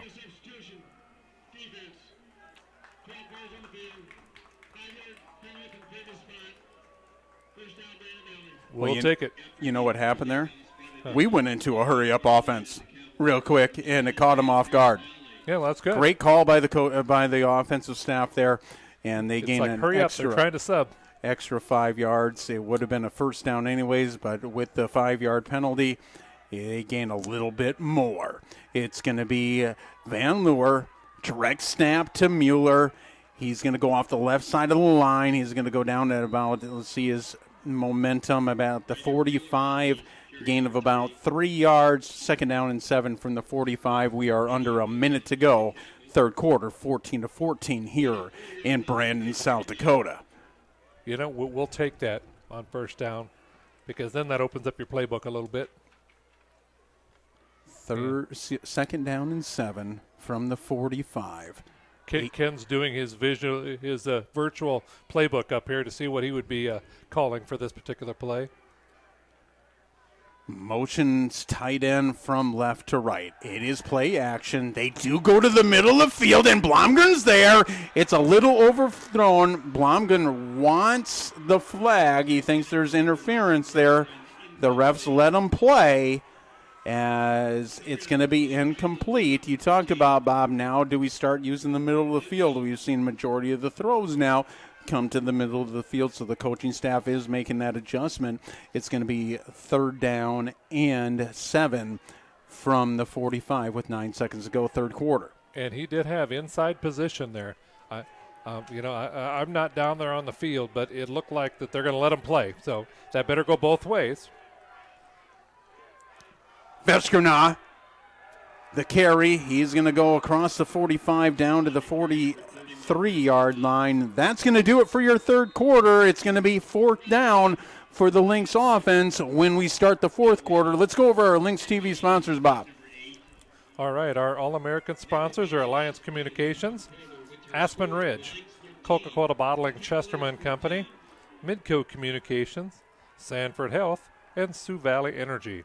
Our MVP sponsors are First Dakota National Bank, Rogers Plumbing and Heating, Sanford Health at Brandon, and Sanford Health and Orthopedics and Sports Medicine. And our champion sponsors are Alliance Communications, American Family Insurance, Josh Koob Agency, Arrowhead Automotive, Axiom Construction Group, Brandon Ace Hardware, Brandon Lumber Company, Burren and Gruning Heating and Air Conditioning, Heartland Funeral Home, Horizon Pet Care, Quickstar, Northwest Tire, Sioux Falls Specialty Hospital, Sunshine Food Stores, and today's Family Dentistry. Thank you, thank you, thank you. Get out, go into these sponsors, tell them thank you for sponsoring Lynx TV and putting these games on so that you can watch them at home if you can't make it to the stadium. At home, in your garage, if you're not driving, maybe in the passenger seat or in the back seat or wherever you are watching the game, right? Or wherever you are, you may be on a cruise out in the ocean watching. I don't know, wherever you are. Thank you for watching and support these sponsors. They are the reason, like Bob said, we are able to bring these telecasts to you. Lynx coming out. They're going to go for it in the fourth quarter to start the fourth quarter on 4th down and 4 at the 43. Play action. Got time. Blomgren, first down completion on that quick slant pattern as Blomgren grabs that first down, crosses the 35 to the 34, moving the chains. First down, Lynx. And where did they throw that pass, Ken? Right to the middle of the field. Right to the middle of the field where it's wide open because they're crashing the line and sending everybody to try to stop the run and get to the quarterback. First down and 10 at the 34-yard line. Lynx trying to establish the run game, and I anticipate it's going to be a run here. Moving the two tight ends, Irie, number 80, and number 8 is down. They give it to Veskerna. He has a hole. He goes across the 30 to the 28-yard line. Good chunk of yards on first down, and that's what you want from an offensive staff and Coach Sir and the offensive coordinator. You want these manageable plays because now 2nd down and 4 from the 28? Right. That playbook is wide open. You can do about anything you want because you have confidence in your offensive line. If you don't get the first down, that they're going to go grab it on 3rd down. Van Leeuwen. Pistol formation. Do we have a false start? No, they're not going to call it. Van Leeuwen is pushed by number 3, Ryder Mueller. Van Leeuwen was kind of caught up there, and did you see number 3, the running back, actually push Van Leeuwen for an extra probably 5 yards? Well, yeah, it helped him catch his balance to get going, but I don't know if he wasn't expecting that ball to come to him, but he was right there, and it looked like kind of a misplay, and it turned out to be a pretty good play because it got him a first down. Lynx move into the red zone. It's first down and 10 from directly at the 20. It's going to be Van Leeuwen. He's got now Ryder Mueller behind him, motions those two tight ends from right to left. And it's going to be Mueller off the left side, and he is stopped in the backfield by about 3 Cavaliers. It's going to bring up 2nd down and about 13, as it's going to be a loss of 3. Yeah, that was there was nobody out there blocking him. They had wide run to the running back. So somebody missed a blocking assignment, I would appear. Or it was an excellent defensive play. Well, it was a host of defensive players, so my guess is they knew that it was coming that way. It's going to be Van Leeuwen. They're going to get it to Veskerna and around to Blomgren. Van Leeuwen's going to try to get a block. He does. He crosses the 20. That's Blomgren crossing the 15 down to about, they're going to mark it all the way down to the 12-yard line. It's going to bring up a third down and 2 from that big chunk play on the end around from Blomgren. Yeah, that was a good play. Again, got the defense all flowing one direction, and they was able to beat that guy around the top of the arc there to get a nice gain. Veskerna, I formation. That's going to be Van Leeuwen the second time he's been under center. They give it to Veskerna off the lead block, and he's going to gain the first down in about 2. It's going to be first and goal from the 9. And they're chewing up clock as we go, wearing out the defense a little bit by you're leaning on them on the offensive line, and you're getting them going one direction, and you're coming back the other. So again, they're opening up the playbook just a little bit more the second half here to see what works. Under 8:20 to go. Van Leeuwen gives it to Veskerna again. He cups back in the grain. He isn't touched. His second touchdown of this one. His 27th touchdown of the season. And the Lynx grab the lead 20-14 with 8:09 to go. And this regular season finale here in Brandon, South Dakota. You know, I saw 3 Jefferson defensive linemen getting up off the ground. So you know that there was some good blocking going on down there, in addition to some excellent running. Absolutely, as Veskerna finds the end zone for the second time. And this one, Mitzel is 2 for 2 so far for extra points. He's attempting his third. Stroh to hold at the 10. Mitzel is perfect so far this evening, 3 for 3 on extra points. The Lynx lead by 7, 21-14. You know, now's the time for our defense to step up and get a stop here and put some pressure on the Jefferson Cavaliers. And so I misspoke on that. It's actually Veskerna's 25th touchdown. He had 23 coming into this one. I gave him 2 more, right? I mean, why not? Well, he might get those one. He might get another That's one. True. Who knows? That's true.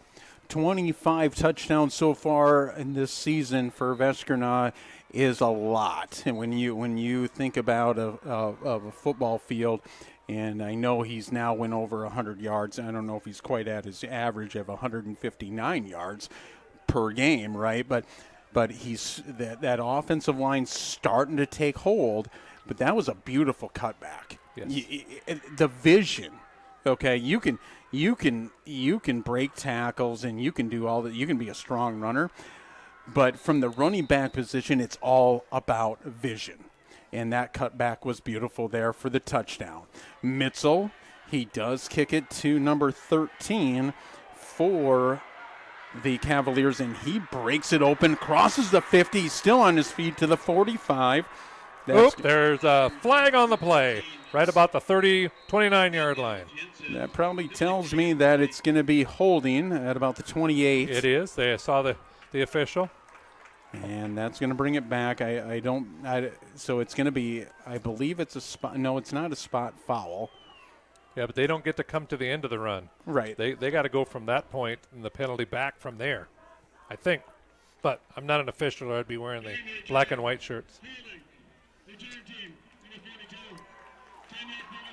It is a spot foul, so it is a big negative play for the Cavaliers. It's going to be first down and 10 from the 24 instead of first down and 10 from about the 45 crossing the 50.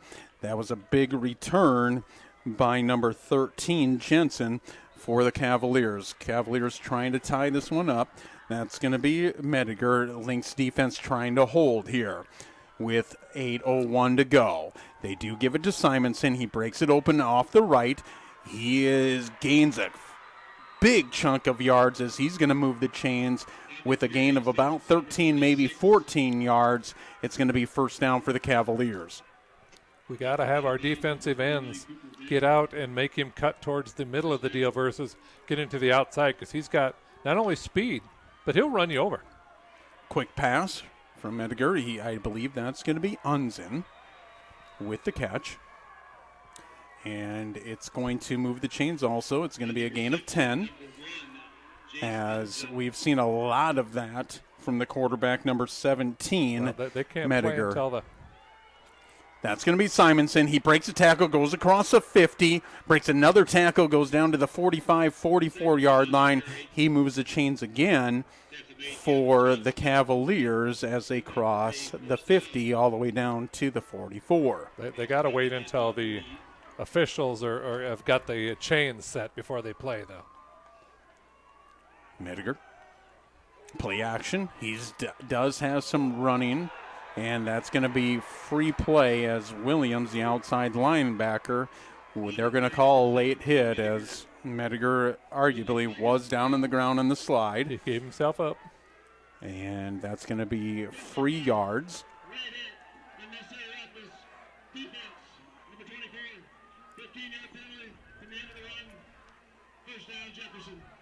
15-yard penalty added to that run, so as Medgar gained about 5, so it's going to be a positive for the Cavaliers of about 20 yards.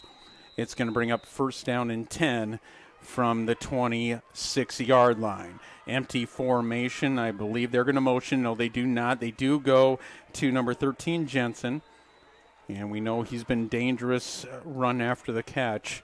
But he is brought down for a minimal gain. No, it's not even be a gain. It's going to be a loss of 1. It's going to bring up second down and 10.5, 11 yards to go. You can see in their formation as a defensive coordinator, you can see in their formation they're almost giving away those quick passes when they're going to do it. That's going to be Medgar, and he does give it to his running back. That's Simonson. He is brought down after a gain of about 4 yards. It's going to bring up a second down and 6 from there. You talked about it, Bob. It's going to be a gain of 3 yards. Third down. Oh, excuse me. Third down and 5 from the 21. No pass. Hit the ground on the outside. The fourth down. So that's going to be incomplete, and that's going to be an errant pass from Medgar. It does bring up fourth down in about 6. They got to go for it, so... They might call timeout first, though. I don't know. Maybe not. They might need those timeouts later. You talked about containment, Bob. This is where does Coach Christensen and his defensive staff bring the heat. There's no defensive lineman, and, of course, there's no running back either. So Medgar finds his receiver. It is dropped at about the 8-yard line. He hit him right in the hands, but that was a dart. That was a laser throw. A little behind the receiver, right? And you could see him trying to reach back for it. So not saying it was all the receiver's fault. I agree. It was a hard throw, and you called it a dart. But more importantly, Bob, it's a turnover and downs. Cavaliers have 3 timeouts. Lynx they could bury the clock here and keep on getting first downs. We'll see what they do on the ground here. I believe we're going to give a heavy dose of the running back position. That's going to be Veskerna, and he gains about 2 yards on that first down. It's going to be second down and 8 from the 24. Now that's a staple play in the Lynx playbook, to snap it right to the running back and use that extra person as a blocker. So now they need to move that defensive line back here a little bit, boys, and see if we can get a first down here and make them start using those timeouts. As the Lynx are going to use all the play clock. Play clock's down to 5. Van Leeuwen.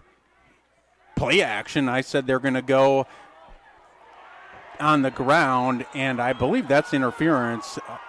And the fans absolutely won. It looked like the defender was all over Dowd. I do love that they're going to Dowd, the tight end, over the middle. Yeah.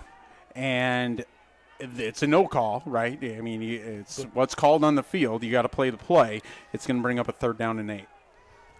I mean, that was a great play. I mean, great call. And like I said, they're certainly letting them play. No question. As you could see that the Lynx offense coming out of the huddle with 5 seconds to go on the play clock. 3rd and 7. They go up top. They find Ryder Mueller, and it's going to be incomplete. We've had quite a few drop passes tonight, Bob, and I'm telling you, like if you've ever played football in the fall in October, if you've ever had the privilege to be on the football field, it's not that easy when it's a little crisp out, right? No. Your hands get cold. Yeah, and the football gets hard. It's just not normal, right? But you got to make the play. And so punting formation for the Lynx, that's going to be Val deep. He's at about the 5-ish yard line. Fair catch by Jensen. He does drop it. It is going to be recovered by one of the Cavaliers. Number 14, which is Ryan Moon. So, Ryland Moon, excuse me. Painting the picture for you, 5:13 to go, and this regular season finale here in Brandon, South Dakota. Lynx, that's right, they are up 21-14. You can see on your scoreboard on your screen if you're just joining this one. Cavaliers were big on defense on that last series. They get the ball at about the 43-yard line, 1st and 10 there for Mediger in the Cavaliers. They give it to Simonson. We've seen a lot of that tonight, and he crosses the 50, and he goes across the 45, 1st down, moving the chains at about the 44-yard line. Remember, they do have to get in the end zone to get a chance to tie this one. It's Minger. They do find Unzen. He breaks a tackle. He crosses the 30. Big chunk of yards from his favorite receiver as he goes across the 15 all the way down to the 12-yard line, as that was a rocket throw too. And I don't think Unzen could have missed that. He was right in the numbers. It drilled him in, probably stuck in the chest. As Mediger, he's got Simonson with him. Simonson cuts outside, goes back inside. It's going to be a gain of about 4. They're going to say 5. And the fans are a little uneasy right now. Well, like I said, if you're going to call it one way, you got to call it the other way. And they got to be consistent on the field. And that's what the fans are hollering at. Cavaliers can get a 1st down. It is 2nd and 5 from the 7. They do give it to Simonson. He breaks a tackle.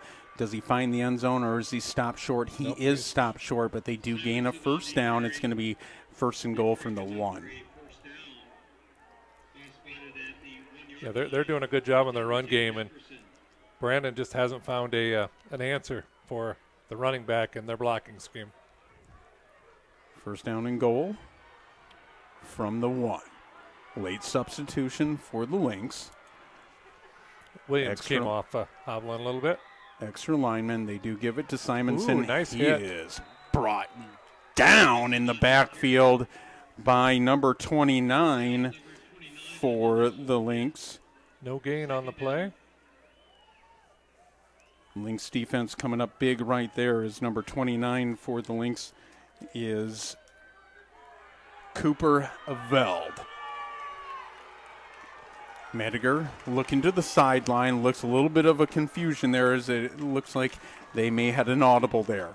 It's going to be a direct snap to Simonson, and he's not touched. He goes across the goal line. Touchdown, Cavaliers. It is now 21-20, 2:51 to go. Lynx are going to have a chance if this extra point is good and the Cavaliers tie it here.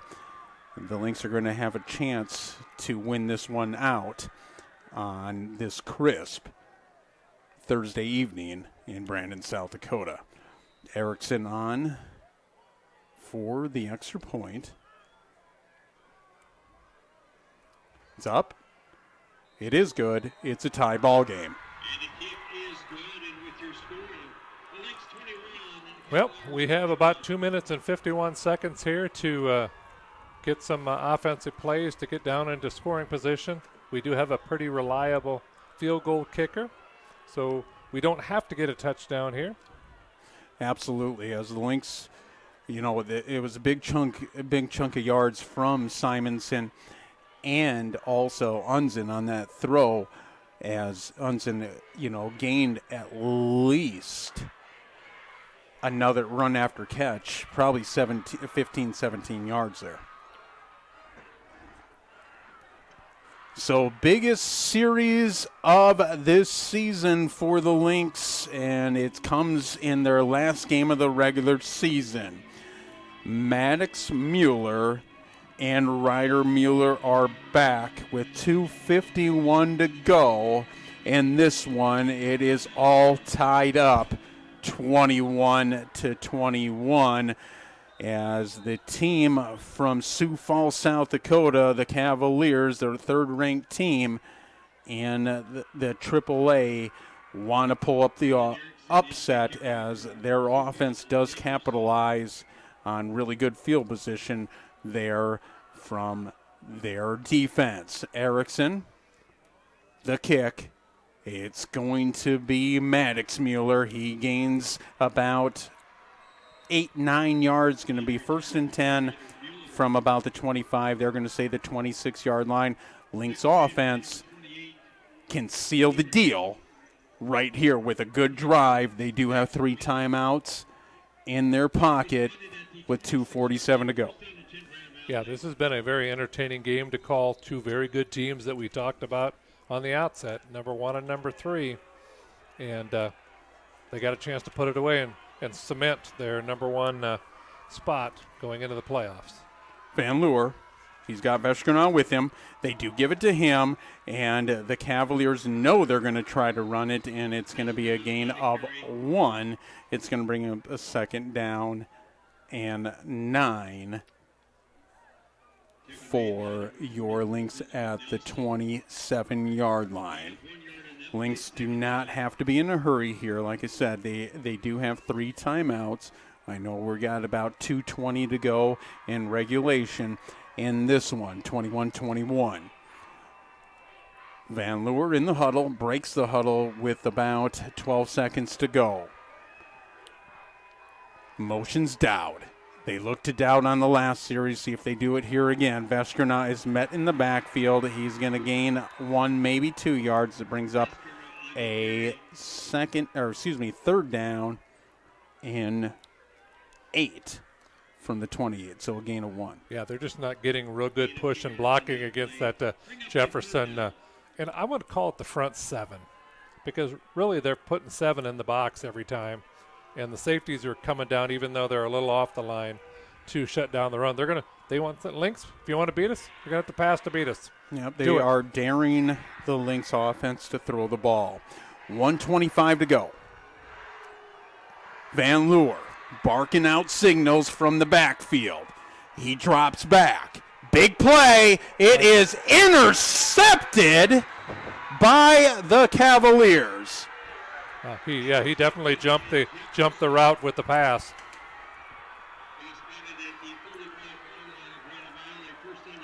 Turnover on downs. The first turnover comes with 1:15 to go in this one, and a tie ball game.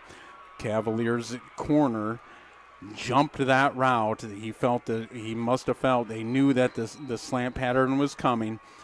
And he jumped that route. Great play by that defender. Mediger. 1:15 to go. They do have 3 timeouts remaining. Also, Simonson, a big hole up the middle. He gains a chunk of yards, and it's going to be a gain of about 9 yards. 2nd down and 1. Under a minute. The Lynx need to get a stop here. They need to get to stop the running back because he's just running wherever he wants. Simonson again. That's going to stop the clock with 50 seconds as it's going to be moving the chains for the Cavaliers. Cavaliers fans are super excited, and they have every reason to be. Their team has played really, really good football this evening. I think we got a timeout. It's going to be timeout for the Cavaliers. Well, I didn't see who signaled the timeout, but I believe it's the Cavaliers. We'll see here. Okay. No, it's going to be the Lynx. I apologize. They're going to use their first timeout. So 50 seconds to go, 21-21. Big play by the Cavaliers defense as their corner does jump that route. He was looking for the slant pattern, and he guessed it right and jumped the route, and that intended pass to Mueller was intercepted. First turnover of the ball game for the Lynx. The Lynx have, on the positive side, they have created 3 turnovers in this one, so they're winning the turnover battle. It's all about field position now, and who ends up with the ball when zeros hit the clock. The Lynx got to play big defense here. Weird formation.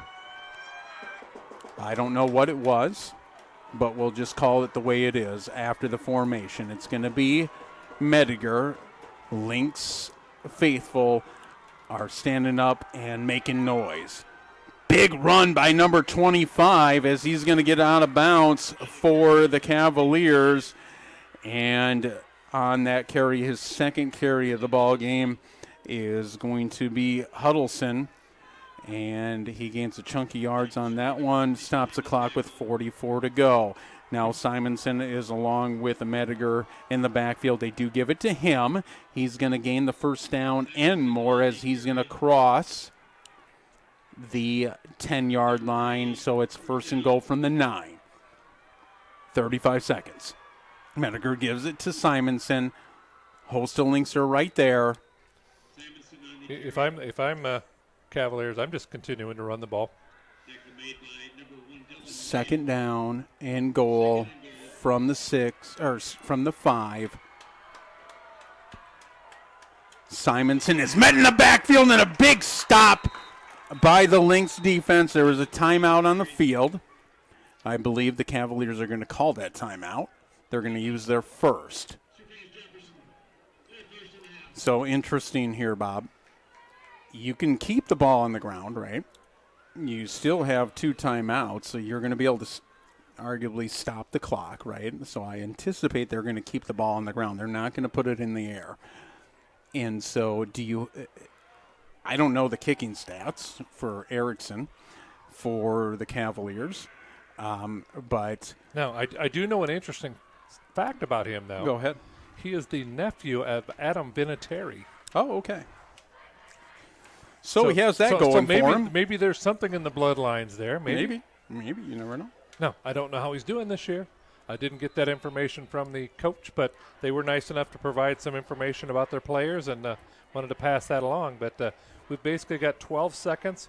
We need to get a stop and hope that if we do get a stop, that they miss the field goal attempt. Remember, anything in this kind of crisp air, everything is a little bit harder when it's a little chilly. That's going to be Mediger, and he's got Simonson with him. They do give it to him.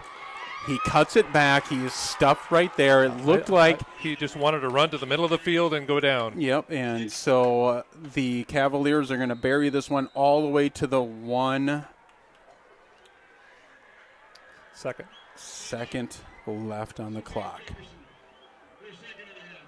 So that's going to be the second timeout. It doesn't really matter, right? Who's got what for timeouts right now? Actually, the Lynx could kind of freeze they call it freezing the kicker, where they could call the timeout here to get things right. This is an interesting call here. You know that the field goal team more than likely has got to come to the field. Special teams. And it's just a little further than an extra point. And they've been perfect on those today. 3 for 3.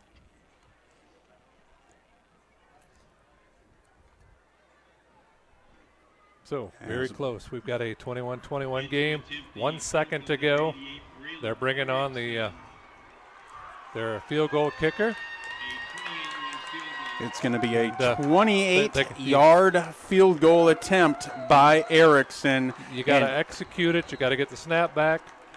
And there is your freeze call by the Lynx timeout by the Lynx team. And and they could have set that up knowing that if they had something different planned that they can call, the other team can call a different play with their timeout and last timeout. So I anticipate. So as a head coach, what do you do here, Bob? Do you call another timeout? Just it. You know, can you call, the nerves are. Can you call 2 back-to-back timeouts with no time off the clock? High school football, I don't know. I don't think I so. I do not know that particular rule. That's a good call. I do not know.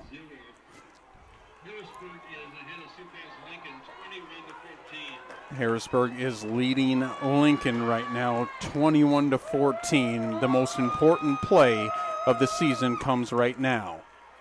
We have a stoppage of play. They can call back-to-back timeouts. There's your answer. Now we know for the next time this occurs. No, they can't call another timeout because they don't have any. They don't have any, right? So that was answered for us, right? They always say if you ask the question loud enough, the answer will be provided for you. Yeah. There and you go. It just was, right? So what a ball game that we have this evening to finish out the regular season. Lynx looking to stay undefeated. The Cavaliers looking to break that streak for the Lynx. You know what would be interesting here, Ken? Go ahead. They go through there and they block this field goal attempt, and they pick it up and they return it. It has happened in the game of football. Anything can go. Erickson is on for the extra point. It is a 28-yard attempt by him. There is a snap. It is up. It looks good. It is good. Game over. Game over. Cavaliers win. As they storm the field, you can see on the screen. And we move to next week. We do. So now you got to, you know what, you got to have short-term memories here. Now you got to go down and this week and you got to find out the results of the games, the other games that are going on that could be potentials.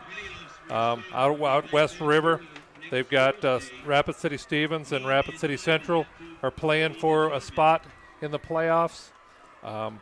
And it's going to be 2 out of the 3 teams between Roosevelt, Rapid City Stevens, and Rapid City Central will be the opponent coming next week.